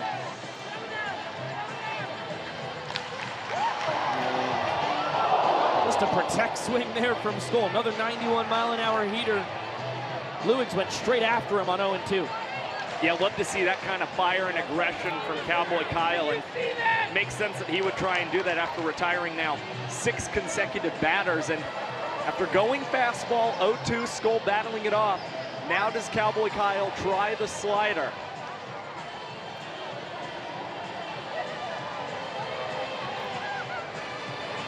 Back to the heat, just misses the outside corner. Trackman had it out, good call by Vincent Chapman. And that one to the backstop. Skull doesn't try to steal first base. Good bounce back to EJ, good decision by the Animals right fielder. Yeah, EJ across the last 4 consecutive starts behind the plate. He's had excellent reaction time, especially when it comes to any pitches that have gotten away from him. Being able to try and keep the Party Animals off the bases via the steal of first. The Skull battles off yet another pitch from Cowboy Kyle. It was no mistake that after some time in the Minnesota Twins minor league organization and then the Seattle Mariners farm system, he ended up as the Mariners bullpen catcher in 2022. He was fantastic behind the dish. It was a big reason why that bullpen turned into the best in baseball and helped carry that team to a fantastic 5-game battle with the Houston Astros in the ALDS after they took down the Blue Jays in the wild card series. Well, with Bill Leroy away from the team right now at a wedding for a couple of days, EJ's gotten to play probably his favorite position on the diamond. He is always so excited to get a start behind the plate and loves putting on the gear and being the captain of the diamond as he receives this one, and Jake Skull called out on strikes on the 3-2 pitch from Kyle. Went back to the fastball, caught Skull guessing and caught him looking. Strikeout number 3 on the night for Cowboy Kyle, who last weekend in Mesa, Arizona threw 2 2/3 scoreless. That's what he's up to now, has Dalton Cornette standing in between him and 3 scoreless innings of relief tonight. And we have not seen Cowboy Kyle really falling behind in counts either. He is quickly ahead of Dalton Cornette 0-2, got quickly ahead of Jake Skull 0-2 before Skull was able to battle and make it a full count.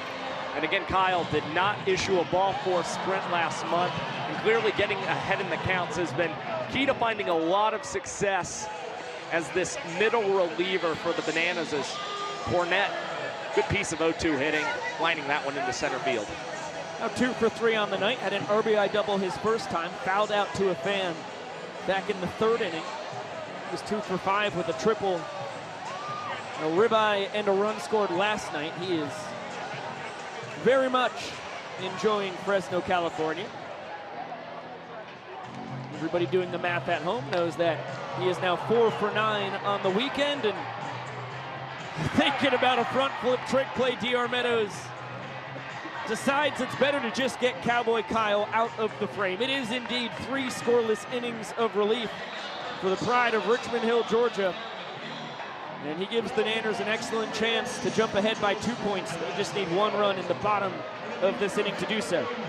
And with the way that Cowboy Kyle has been pitching, only 2 hits allowed through these 3 innings, possible the Bananas send him out for 1 more tonight, but we will see what they've got in store with this pitching plan. Get it down to the young professor and Dizzy Dinos. Get set, go. 10, 9, 8, 7. Are y'all having fun tonight? 6, 5, 4. No, come on, Fresno, you having fun? 3, 2, 1. Get those eggs, get them. Here we go. There.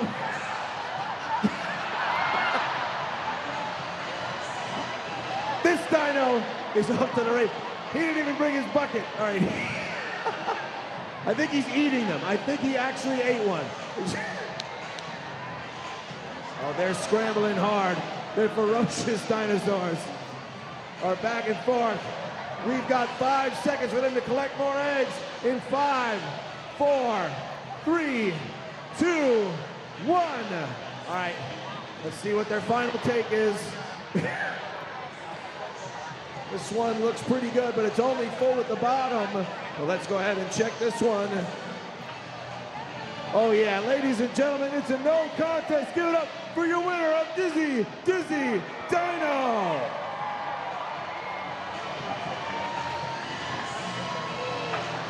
Always fun when we get to break out the inflatable dinosaur costumes. Just funny to look at. It's funny. Get it? Dizzy Dino. Kind of a Turd Ferguson thing that I was trying to do. Alex, you like that? It's funny. It's a big hat. 2 hops to Acuff. He goes between the legs across the diamond. And Danny Hosley retired on 1 pitch. Delano out for his 2nd inning of work. He got 2 very quick outs on just 3 pitches in the 5th inning. And Eric Jones Jr. took him to the land of good and plenty. Walked off the frame with, he is now tied for the tour lead in his 6th home run. And the backdoor curveball. Beautiful bender for strike 1 to Robert Anthony Cruz. Baber, Acuff, and Hampton called in for a choreographed dance with Delano at the front. It's just always fun to watch the kid out of Callahan, Florida, move it and groove it as he nearly clips Cruz, and Rack takes 1 foot out of the box, keeps his left foot in, so it is not an attempt at stealing first base. He's got himself a 1-1 count. It almost looked, with that move from Rack, thinking about the attempt to steal first base, like he was participating in that 6-2-2 dance with the party animals.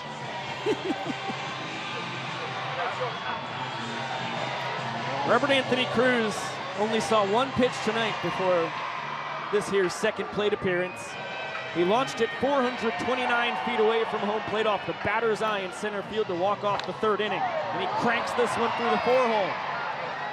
2 for 2 on the night after he went 1 for 3 with a line out last night. So in the all-important quality at-bats department, he is 4 for 5 so far here in his home state. And of course, in the game before that, Rack 3 for 3 with 2 singles and a home run, swinging the bat immensely well, and just picked up his first career hit against Garrett Delano on tour. Rack left the field of play, went and hung out with the fans, and now joins Jackson Olsen, Noah Bridges, and the rest of the Banana Boys for a big old walk up for Jackie.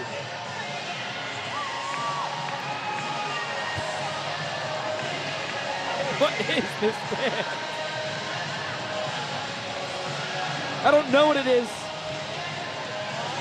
but I want to do it. Thank goodness we have our coordinating producer, Kylie Sadamka, whispering in our ears that this is some of One Direction's finest dance moves. That is exactly right. You see the guys, each of the 5 members in One Direction, and could this be the best walk-up ever? No, I don't think it is, but it's awesome. Well, it's to the best song ever. Right, but I don't think that just makes it the best walk-up ever. Just because it's to the best song ever doesn't mean that categorically it is the best walk-up of all time. It was an awesome walk-up. I mean, that was fantastic. I loved it. I'm not trying to downplay it, but this is the 5th year of Banana Ball. There's been some doozies in this young sports history. Well, all I know after seeing that walk-up is I want to see those guys get a debut album. And how about that, Jackie? First pitch, you get a gnarly changeup. Bouncer up the middle should be 2. Acuff bounces it to himself, takes it to second, and fires onto first in plenty of time as Delano holds the door and keeps it at just a 1-point deficit for the Animals as we head to the 7th inning.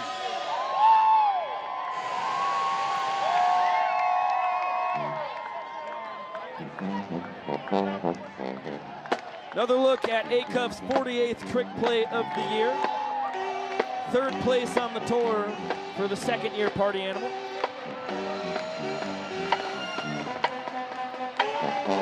Boy, is it fun watching him do what he does best. And we'll pop up into the broadcast booth because it is that time of the night. Welcome inside with Josh Talevsky, Abiko Scala. We are here to give you the buzzword, which will unlock the opportunity at a chance at a free pair of shoes, courtesy of our dear friends over at Zappos. I think you know the drill by this point, so let's just drum roll. Our buzzword is, let me check my notes, force. Because, of course, may the 4th be with you. And the Force, pretty integral part of the Star Wars film series. That is exactly right. I would say that lately the Force has been strong with this Bananas offense in the game. And the Force strong with Cowboy Kyle, who is indeed going out for a 4th inning of work in this ballgame. Happy May 4th to everybody out there who celebrates. Of course, we celebrated a little early last night with Drew Gillespie coming in as Darth Vader and nailing down a 6-out save for the Party Animals. Cowboy Kyle into his 4th inning of relief here in game 2 of 3 in Fresno. Thank you to everybody spending your Saturday night with us here in virtual Banana Land on Valley Live and Watch Stadium. Quick 0-2 count on Tanner Thomas.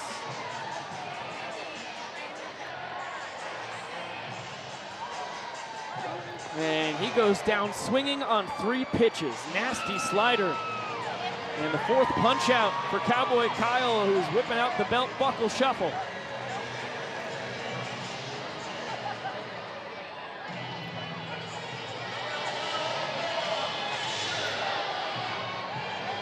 Noah Fisher was strikeout victim number 1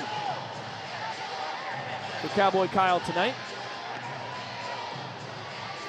It was after flying out to right his first time.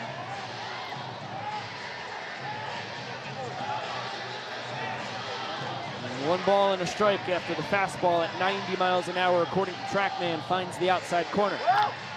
That ball struck well. Cruz in pursuit's not going to get there in time. Fisher barreling towards second, and a high throw from Rapp. It gets away from Brandon Crosby, and after 32 games into the tour, having 0 errors, Robert Anthony Cruz with an error in each of the past 2 games, both of them throwing. Yeah, just an errant throw well over Jackson Olsen, and for Brandon Crosby, that ball took quite the hop on the infield dirt, was not able to get that one in his glove, and good base running yet again by Noah Fisher getting into third base. He displayed that great base running again last night, stealing first base for the Party Animals. Fish homered last night, first of his banana ball career, so a couple extra base hits now across his weekend here in the Golden State. This is the second of 6 games we're playing in California. 3 here in Fresno, and then we zip on over to the capital. We'll play 3 games next weekend in Sacramento. Thursday, Friday, and Saturday night. Nice slider there to get a whiff from Baber. Goes right back to it, and Dustin just able to get some lumber on it. Yeah, Dustin lunging at that slider from Cowboy Kyle, and at that point, you're just trying to throw the hands out and get bat on banana ball any way you can. Baber just happy to be alive and awaiting another pitch here from Kyle. Fastball, diving stop, Crosby. Keeps Fisher on third and saves Cowboy Kyle from giving up an extra base hit. An impressive play by Brandon Crosby. Excellent reaction time over there at first base, and made sure to check Noah Fisher at third base too as he was going to the first base bag there, keeping him from scoring. That is a Gold Glove type play from Crosby, who did not play a lot of first base before coming into banana ball. Yeah, Crosby, a utility man, but he's made most of his bacon at second base, especially last year in the Pioneer League. Taj Porter gets his second at bat of the night from the left side, singled from the right side off of Ryan Kellogg. Grounded out to second from the left side against Mr. Luigs.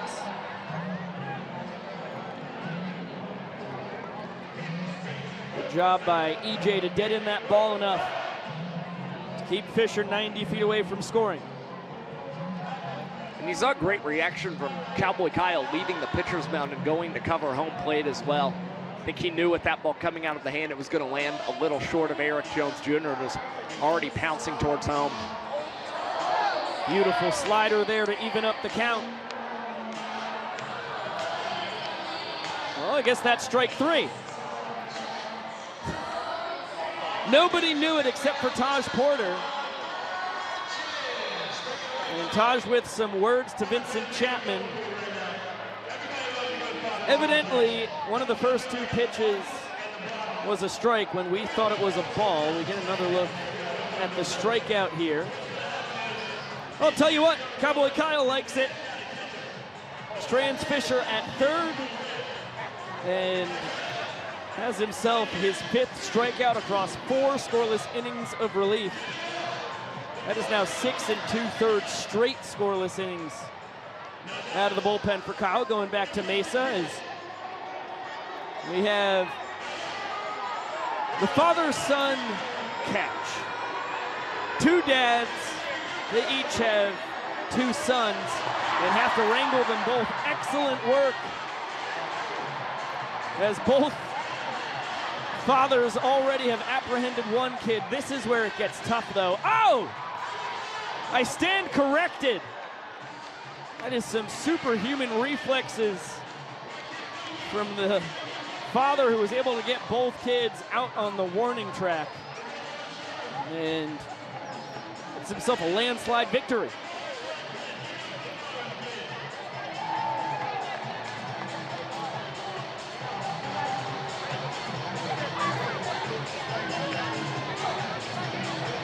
Garrett Delano will be out for his 3rd inning of relief. That father continues to be battered by his son, trying to get him off the field.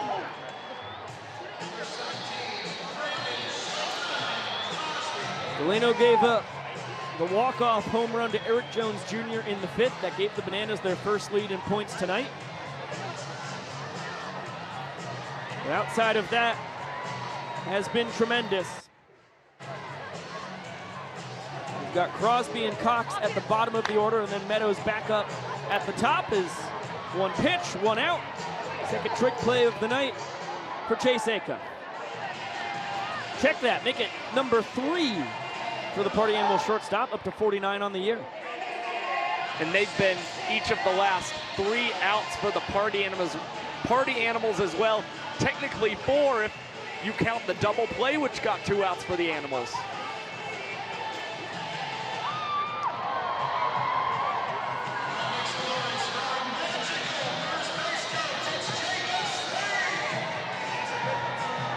One clips the outside corner. 1-1 count on Ryan Cox.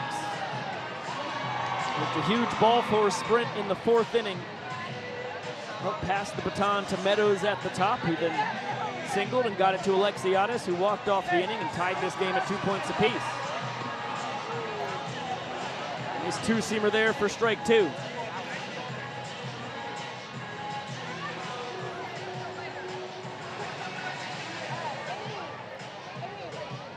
That one gets away from Cornette. He scampers after it, and there'll be a payoff pitch coming to Ryan Cox.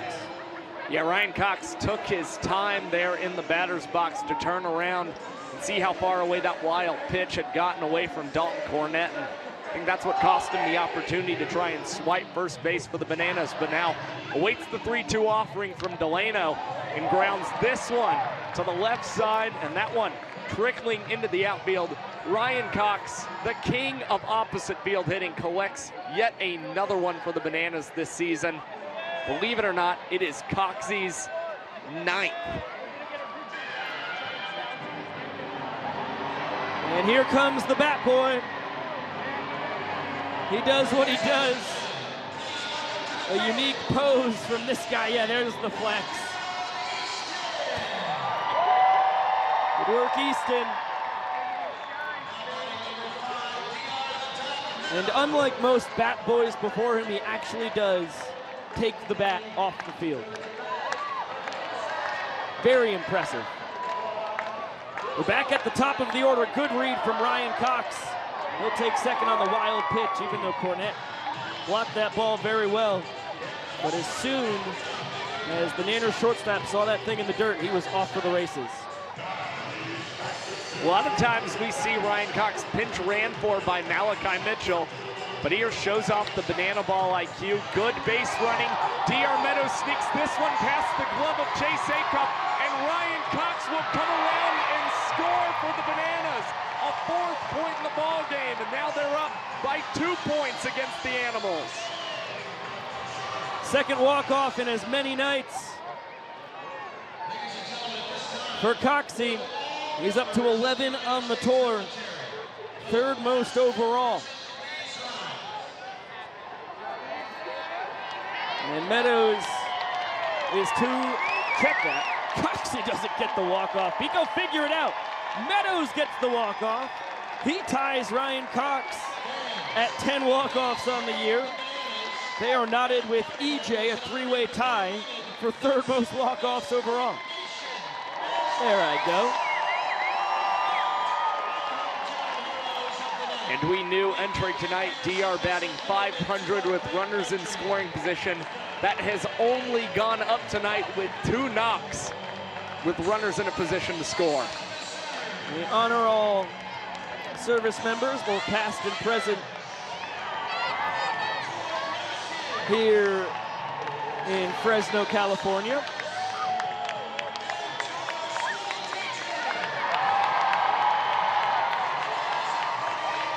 And how about the raucous applause for the school teachers at the end of the laundry list of superheroes we have in the community? You get to take a look at our next show. It will be 1 p.m. Pacific tomorrow on the Savannah Bananas YouTube page. Before we head to Sacramento for games next Thursday, Friday, and Saturday. Mr. Electric, the new man out of the bullpen for the Nanners. Cowboy Kyle, a fantastic 4 scoreless innings of relief, racking up 5 strikeouts, and gives Dearman a 2-point lead. Yeah, turns it over to Christian Dearman, making his 5th appearance on tour this season. Started the year with a little bit of a shoulder injury, which has cost him making more appearances on tour.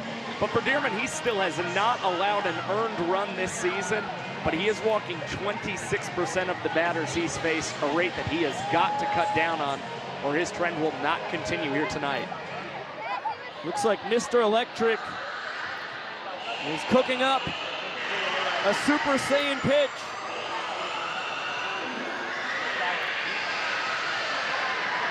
The Kamehameha, and fires ball 1.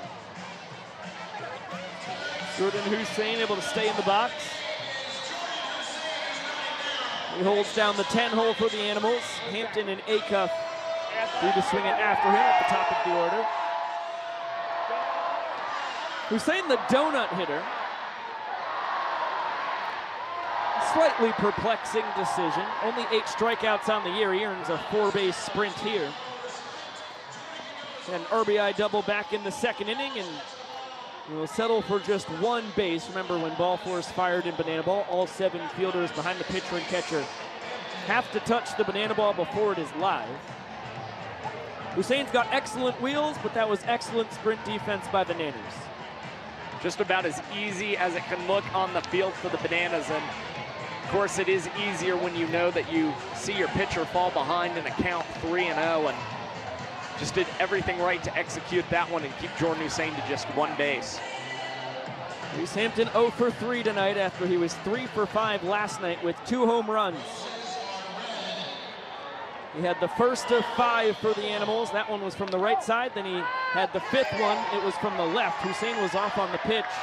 Crosby handles the bouncer as Jordan advances up to 2nd base. That's banana ball for you. Follows up an amazing offensive performance with so far 0 for 4 tonight. That was a really good play again by Brandon Crosby at first base. That ball took a tricky hop, What Crosby did was make sure he kept a body in front of the banana ball there, using his chest to keep that one in front of him. And now Chase Acuff keeps this one tucked inside the foul lines, and the Party Animals score their first run in the ball game since the second inning, and are in a position to cut into this deficit against the Bananas. Ladies and gentlemen, if I can have your attention, just really quickly wanted to make a quick toast to my boy Jordan, who just scored this run. Some people here might not know Jordan like I do. It seems like just maybe 2 minutes ago, he was in the box not knowing what he was looking for. He was patient, he took a walk. It seemed like he was rushing it. I admit I had my doubts, but I knew it was meant to be when that ball was hit down the line for a double, that he was gonna score this run for us. Ladies and gentlemen, a toast to love, this run, and my boy Jordan. Salud.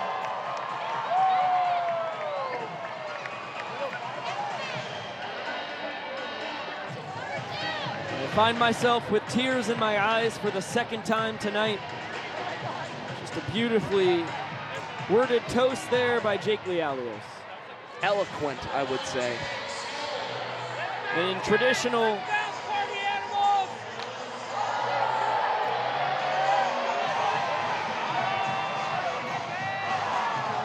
rudely interrupted there by Jake Skoll, sending that one a mile high.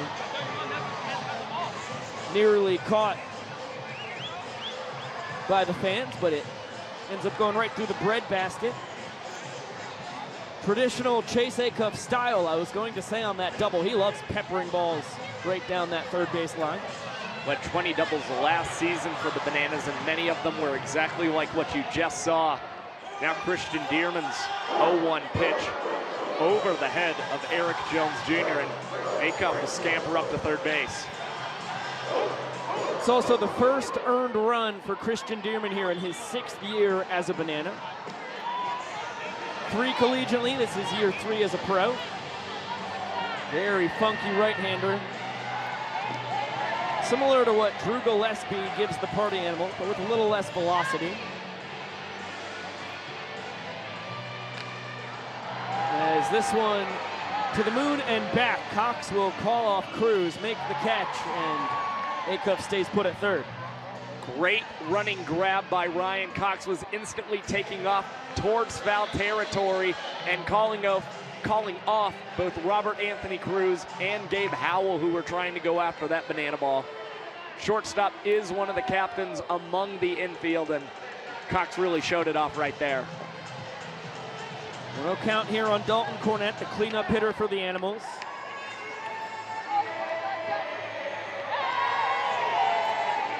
The only out he's made tonight was a foul out to the fan. He's got an RBI double and a single outside of that. And Meadows will put this one away. He pats it to Rack, who backflips and catches it. A miraculous double trick play to end the inning. The greatest double trick play we have ever seen in banana ball history. D.R. Meadows having to communicate to Rack that he is going to go with the tip drill there. And for Rack, just use his acrobatics that he has been practicing since he was a wee lad to come up with that impressive snag. And boy, those guys are fired up going into the dugout. That is delayed gratification at its finest. There's a reason why that kid was taking gymnastics as a young tot.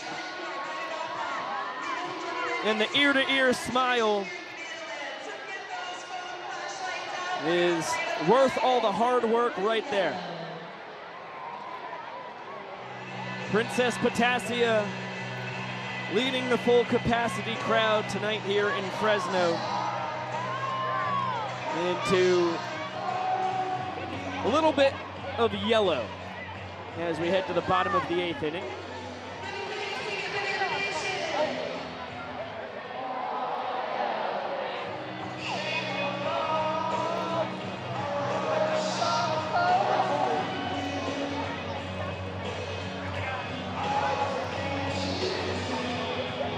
Talked about it last night. I cannot resist the opportunity to wax poetic once again. That what a fantastic venue Chuck Chansey Park is for banana ball. Built in 2002, so this is now year 23 of its existence.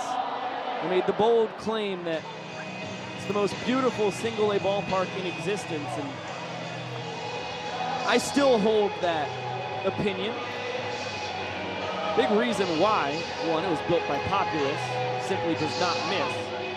And I'm sure Princess Potassia in this fantastic arena for Banana Ball is feeling the love.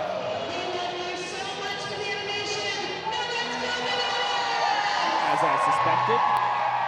This was a AAA park all the way up until 2021. AAA affiliate of the Giants, Astros, and Nationals before it became the Colorado Rockies' low-A home. And that's a big reason why you just don't see single-A ballparks as majestic as this.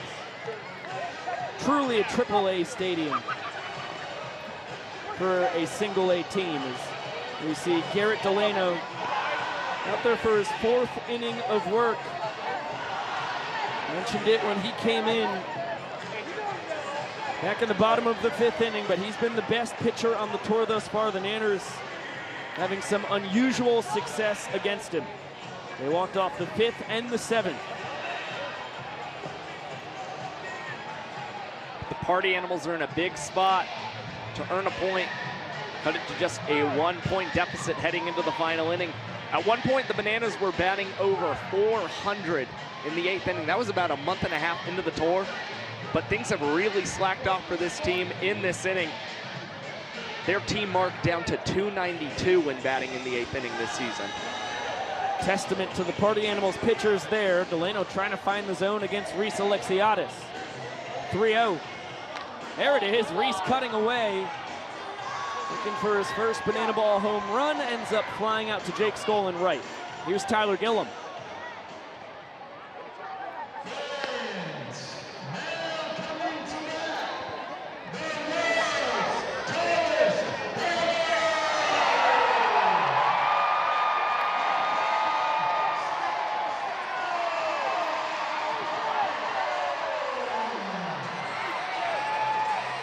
It will be up to the tallest man in professional sports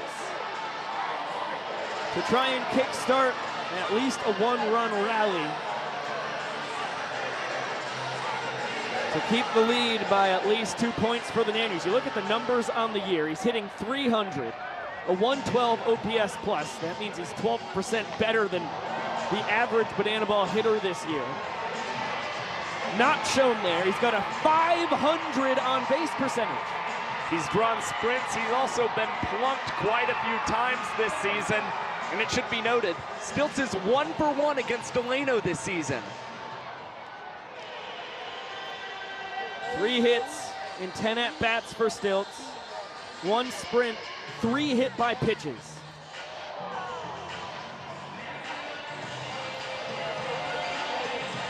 One ball and 2 strikes on the lanky legend.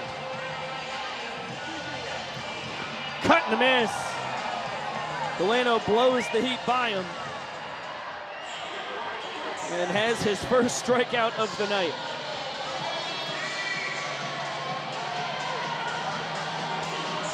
Well, you will clearly take the strikeouts any way you can get them.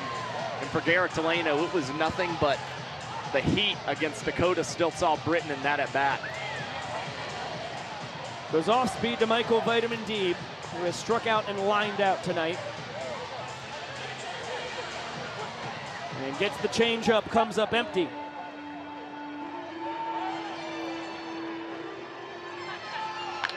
Line drive, and the former Chicago White Sox minor leaguer lines out to Taj Porter. Here's the young professor as we head to our final inning.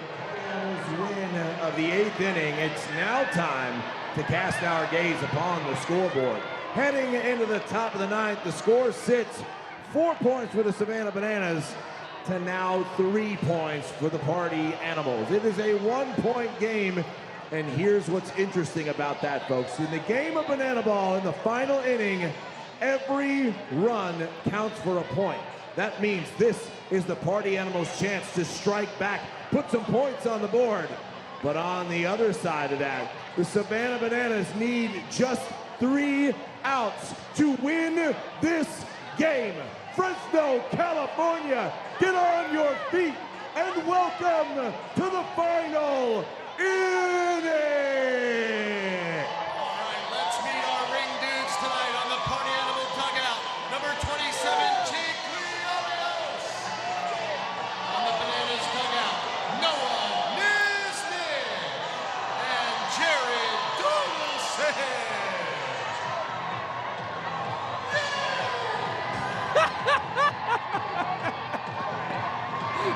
Shark reaching a whole new octave to announce Jared Donaldson.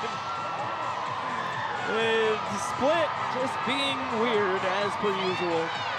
Not right now. De'Aaron Meadows fired up that his boys have a 1-point lead going into the 9th inning. It will be the former Los Angeles Angels and Chicago Cubs minor leaguer Austin Krasminski on the mound, trying to shut it down.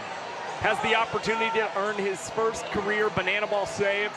Krem earned the win his last time out. He pitched in the 9th inning for the Bananas and in 3 rounds of showdowns, shutting down the Party Animals in 2 of those 3 rounds before the Bananas were able to walk it off in round 3. And the Party Animals only collected 2 hits against Austin Krasminski last month. And believe it or not, both of those hits belong to only one man, Jordan Hussein. They're a long way away from Hussein in the order. It's going to be 5, 6, and 7. Grayson Bloomer, Tanner Thomas, and Noah Fisher due to swing it. And you get Dustin Baber and Taj Porter before Hussein is due up 6. That ball is smoked, but straight to Cruz and left. A barrel from Bloomer, but nothing to show for it. Animals down to their final 2 outs. Bloomer got a good piece. He's saw 3 pitches there against Krasminski, and sure, he is now going to go back in the dugout and talk to his teammates about what he has seen from Krem after making the first out.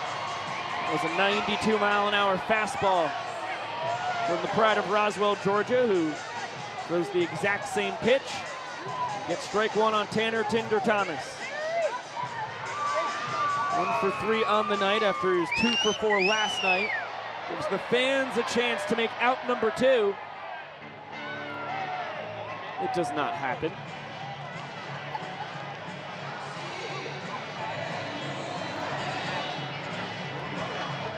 Krasminski, a 3-pitch guy. The powerful 4-seam fastball, and a circle changeup and a slider. That one at 91 up and out.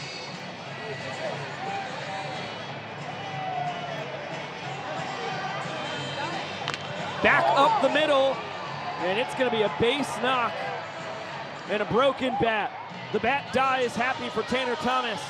The Animals have the game's tying run on first base. You can see Austin Krasminski disappointed in himself that he couldn't make that play. Turned himself around in the wrong direction, and then watch that banana ball just sail on past him and into center field.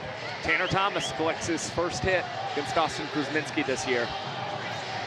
And we came off the bat at 65 miles an hour, but it looks like a screaming line drive in the books. Thomas is 2 for 4 for the 2nd straight night, and now Noah Fisher will swing away. That one at the bottom of the zone, count even at 1-1. Comes fastball once again at 92. This one deep out to right center, but Alexiadis has it for out number 2. And the fate of game 2 here in Fresno is in the hands of Derek Ginger. Dustin Baber, the 2nd baseman, will swing it with the game's tying run at first. He represents the go-ahead. Party Animals have not used their golden batter tonight, but clearly want the bat in Dustin Baber's hands, especially after his great month of April. And now just trying to extend the inning and at least try and get a runner into scoring position for the Party Animals here. Good cut, fouled straight back. 91-mile-an-hour heater. Baber singled back in the 2nd. It kick-started a 2-run rally that earned the Party Animals their second point. He's flown out and grounded out since then. Although the grounder was a hot shot, it looked like it was ticketed for right field. He was robbed by Brandon Crosby. That one just barely misses. This one popped up behind the plate. The fans could end the ball game. They do not. Baber is still alive. Tough play to make. That thing was hit to outer space and back. Yeah, if you think it's tough sometimes for the guys on the field to make those plays on high pops, even more difficult for the fans here in the stands, but all rising to their feet to see if Austin Krasminski can nail down the final out in this ball game, and Dustin Baber just could not keep that one in fair play. Just rolling foul. He'll wait another 2-2 offering. He's flirting with that right field line once again. 91-mile-an-hour heater came off his bat at 100. Deuces are wild. And this one fouled back underneath us. Caught on a ricochet, but not caught directly. Dustin Baber, of course, the only person in Banana Ball history to ever foul out to a fan to end a ball game. It looks like he was a little shaken up on that pitch. Jake Skoll checking on him. Since it was a foul ball, he's allowed to leave the box, take his time. Vincent Chapman recognizes Baber is in agony and will dust off home plate to give him a couple more moments.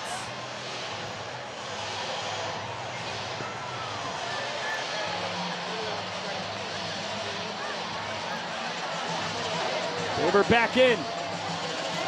Little battle between Dustin and Krasminski. Heater nearly clips him, and the count runs full, which means Thomas will be off on the pitch from first.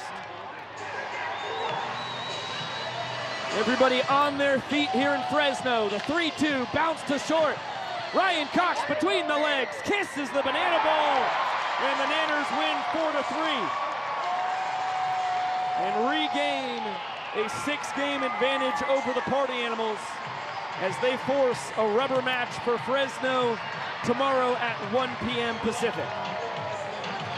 Pitching prevails tonight for the Savannah Bananas after a rocky start by Ryan Kellogg in this ballgame.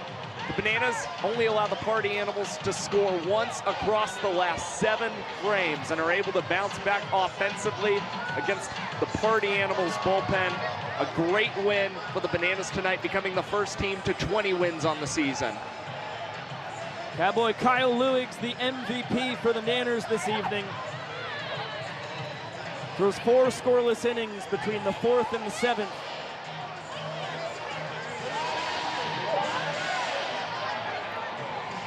And now Noah Bridges will be shouting out his teammates as they improve to 20-14 on the year. We'll be back on YouTube tomorrow, as I mentioned, 1 p.m. Pacific, 4 p.m. on the East Coast. With a finale here out of Chuck Chansey Park. And let's get it down to the heartthrob of Banana Land as he gives all of his teammates and himself the due that they deserve.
everyone taking pictures with you, signing autographs for you.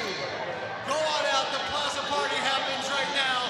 My name is Shark Fresno, you're a dream, we love you, and we'll see you again soon. Good night. The party is never over, Mr. Shark. Thank you so much. You were excellent tonight. As always, welcome inside the broadcast booth with Josh Talevsky. This guy is Biko Scala. What a win for the Bananas. They were down 2-0, 2 innings into the ballgame. They charged back, earned points in the 3rd, 4th, and 5th innings, and then end up squeaking out a victory 4-3. Austin Krasminski continues to have an amazing first tour in Banana Ball as he gets his first career save. Early on, things were looking dire again for the Bananas. The Party Animals scoring runs in each of the first 2 frames, and it felt like they were just going to continue the offensive output they had a night ago as they scored double-digit runs against this Bananas team. But really, once they entered Cowboy Kyle into this ballgame, things started to go right for this team again. And the interesting note is the Party Animals had 5 hits through the first 2 innings tonight. Through the final 7 frames, the Party Animals also only had 5 hits. And last night we saw the Party Animals lift out here in Chuck Chansey Park quite a bit. 5 home runs for the Party Animals. Now tonight for the Bananas, they really found their power stroke. Robert Anthony Cruz collecting home run number 4 on tour. And that's what really jump-started the offense going forward. He was the first man to get the Bananas on the board in the points department. And of course, Eric Jones Jr. lifted up and out. And he's now tied atop the tour leaderboard with 6 bombs. Yeah, that would be with Reese Hampton, who had a pair of home runs last night. So the Party Animals, 5 home runs last night. The Nanners go long bombs away twice tonight and win by 1 point. And I touched on it just a few moments ago, but Cowboy Kyle Lewigs, 4 scoreless innings of relief, strikes out 5. And boy, that is 2 tremendous appearances in a row. And before that, a really strong appearance in Durham, North Carolina, too, a few weekends ago. That was only ruined by us spinning the wheel of unfortunate pitches. He's been terrific. He's really starting to find his groove out there on the mound. It needs to be said yet again, Cowboy Kyle did not allow a ball four sprint tonight against these Party Animals. Mighty impressive. And, I mean, the Bananas pitchers, the highest MPI we saw across the final 7 frames was actually from Austin Krasminski, who closed out this game. Sometimes we see the closers like to take a little more time out there on the mound, keep their composure, and really focus on getting the outs. That inning from Austin Krasminski, 5 minutes and 46 seconds, the longest one we saw from any pitcher, and it all parlayed into a game that was completed in 1 hour and 50 minutes tonight. Great Banana Ball. Okay, before we give away a free pair of shoes courtesy of Zappos, we are men of our word. Cowboy Kyle was tremendous tonight. While he was on the mic, we said if we could make him laugh, then every at-bat in which we made him laugh, he would have to come up here and drink some hot sauce. He was stone cold, an absolute killer, did not laugh at all. You got a 1-2-3 inning. That means Josh and I have to take 3 shots of ghost pepper wing sauce. Creamy style, it should be noted. It's creamy style. Yeah, it's got 5 flames on the front. I think that's as hot as they come on the rating system here. This is the bottle, no free ads, but this is what we're after. I don't see a Scoville rating on here either, but I can assure you all it is high. I'm worried. Josh, I'd like to go first. I know you had some of this on your sandwich earlier today. Do you squirt this? I think you've just got it. I think you don't want it on your fingers. I'm telling you, you're not going to want it on your fingers. Oh, it's how what quick Sean does it come Evans out? says on Hot Ones. Careful around the eyes. Okay. You've got this here. We'll adjust this just a little bit. And yep, Biko Scala going for the little dab in the mouth there. Oh! It's a deep burn. It's a deep burn. Okay. Oh no! Oh, this is not good. Oh, that was a crazy shot. That was too much. Josh, you just took way too much. Oh, it burns. All right, that's for out number 1. Here's out number 2. Did you take more? I did. You took a bigger? I took a bigger one this time. I'm going to take a huge one. Oh, you're nuts. Woo! My mouth is on fire. All right, this one for the people just so they can see how much I get on the 3rd go-around. Here we go. Did we get water? We didn't clear all the the stipulations. Oh my gosh. Oh, yeah. Oh, that'll make you feel alive. Wow. Oh, that was a lot. Wow. Oh, my goodness. I think I might need a Hawaiian dakine. This is fried squid with dipped in chocolate from our dear friends Patrick and Alex from the Big Island. And I just need something that's not this hot sauce in my mouth. Here goes nothing. Yep, that sounds pretty good right now. Mm-hmm. Oh. I don't like this. You don't like it? Mm-mm. Mm-mm. It's chewy. And it tastes like squid. I think I'm gonna get sick after this game. Mm-hmm. This is not good. The chocolate's good. Why did they cover squid? There's a lot of other things you could cover in chocolate. Mm. I can't do anymore. I was gonna put hot sauce on the squid, but I can't do it. Wow. It did work to mask the pain that I had from the hot sauce, though. Mm-hmm. Biko, I'm pretty sure we've got a pair of shoes to give away. Yeah, we do. Drum roll, please. Yep. Emily Nguyen. Emily Nguyen. I definitely Emily butchered- Wynn. Emily Wynn. Wynn. You think that's how that's pronounced? Yes. Emily Wynn. It looks like Nguyen. It's pronounced Wynn. Congratulations on your free pair of shoes. These are chewy. Oh my gosh, I'm losing my mind. I had too much of this hot sauce. Mm-hmm. You're still chewing on that? It take a very long time to chew my food. I put a full one in. Mm-hmm. Chomping away. Fishy. Mm. Mm. Oh, now my throat's on fire. Dude, it's making its way down my throat. I am like actively sweating. I'm starting to sweat here. I can feel it in my core of my being. Mm-hmm. Mm-hmm. Okay. Here we go. Swallow the squid. You got it. You got it. Do you need me? I can. Yeah, you start that. I can start this thing. It is time Oh. to shout out the cast and crew that make this operation possible. Of course, we will start with our California girls tonight. Yeah. We begin with our coordinating producer, Kylie Sadamka, one of the rising young stars here in Banana Ball. She is doing an excellent job. And, of course, we've got to shout out, oh, my gosh, this hot sauce, the Iron Horse of BTV, Emerson Elmgren. Great work out there, M-Doggy, tonight. Now we go to the rest of the crew here in Fresno, California with us. It starts with the third base cameraman. You ready? You ready? No. You want me to keep going? Just take it home, Josh. Tyson Lowen, great work tonight. Tyson, thank you for being here. Of course, our high home camera operator, that is Clayton Franklin, better known as Clayt Pimp around these parts. Right. If you need an ace in the hole, you give Clayt Pimp a ring. He knows what he's doing. Low home, that is going to be Lex Fowler. Some people call him the Lexbert. Some people are saying it's Lex Luthor. Biko, you like to say, okay.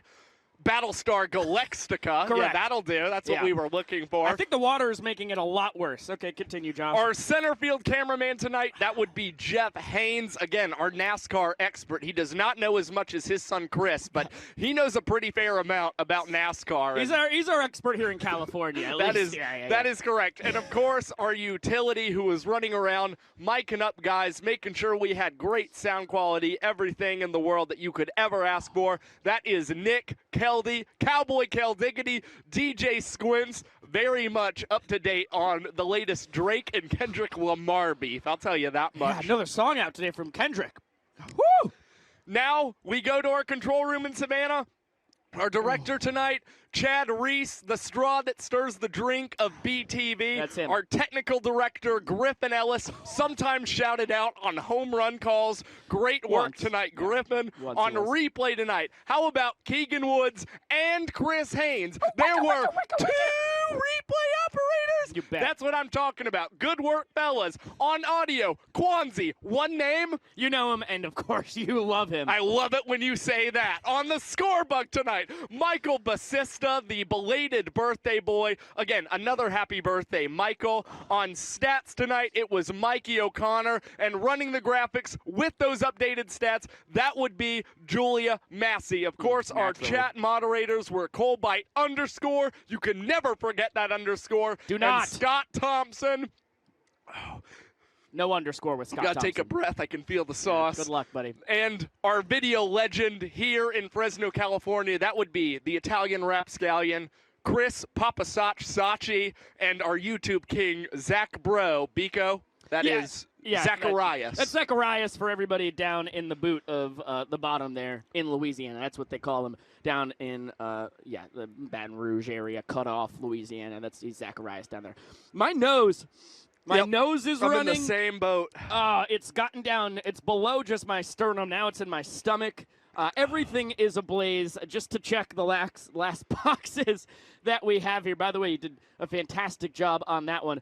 Thank you so much to Chase Acuff and Cowboy Kyle Lewigs for getting mic'd up with us tonight.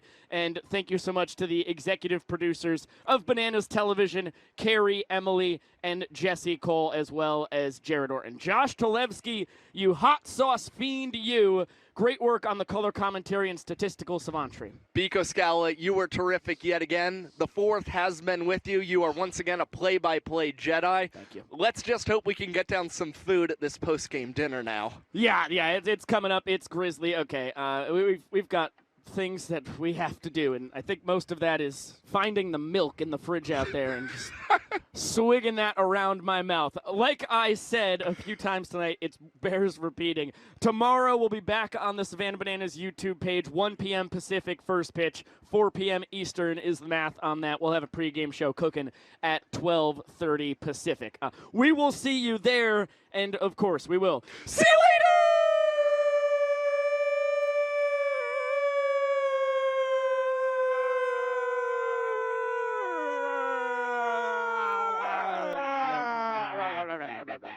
My mouth is on fire!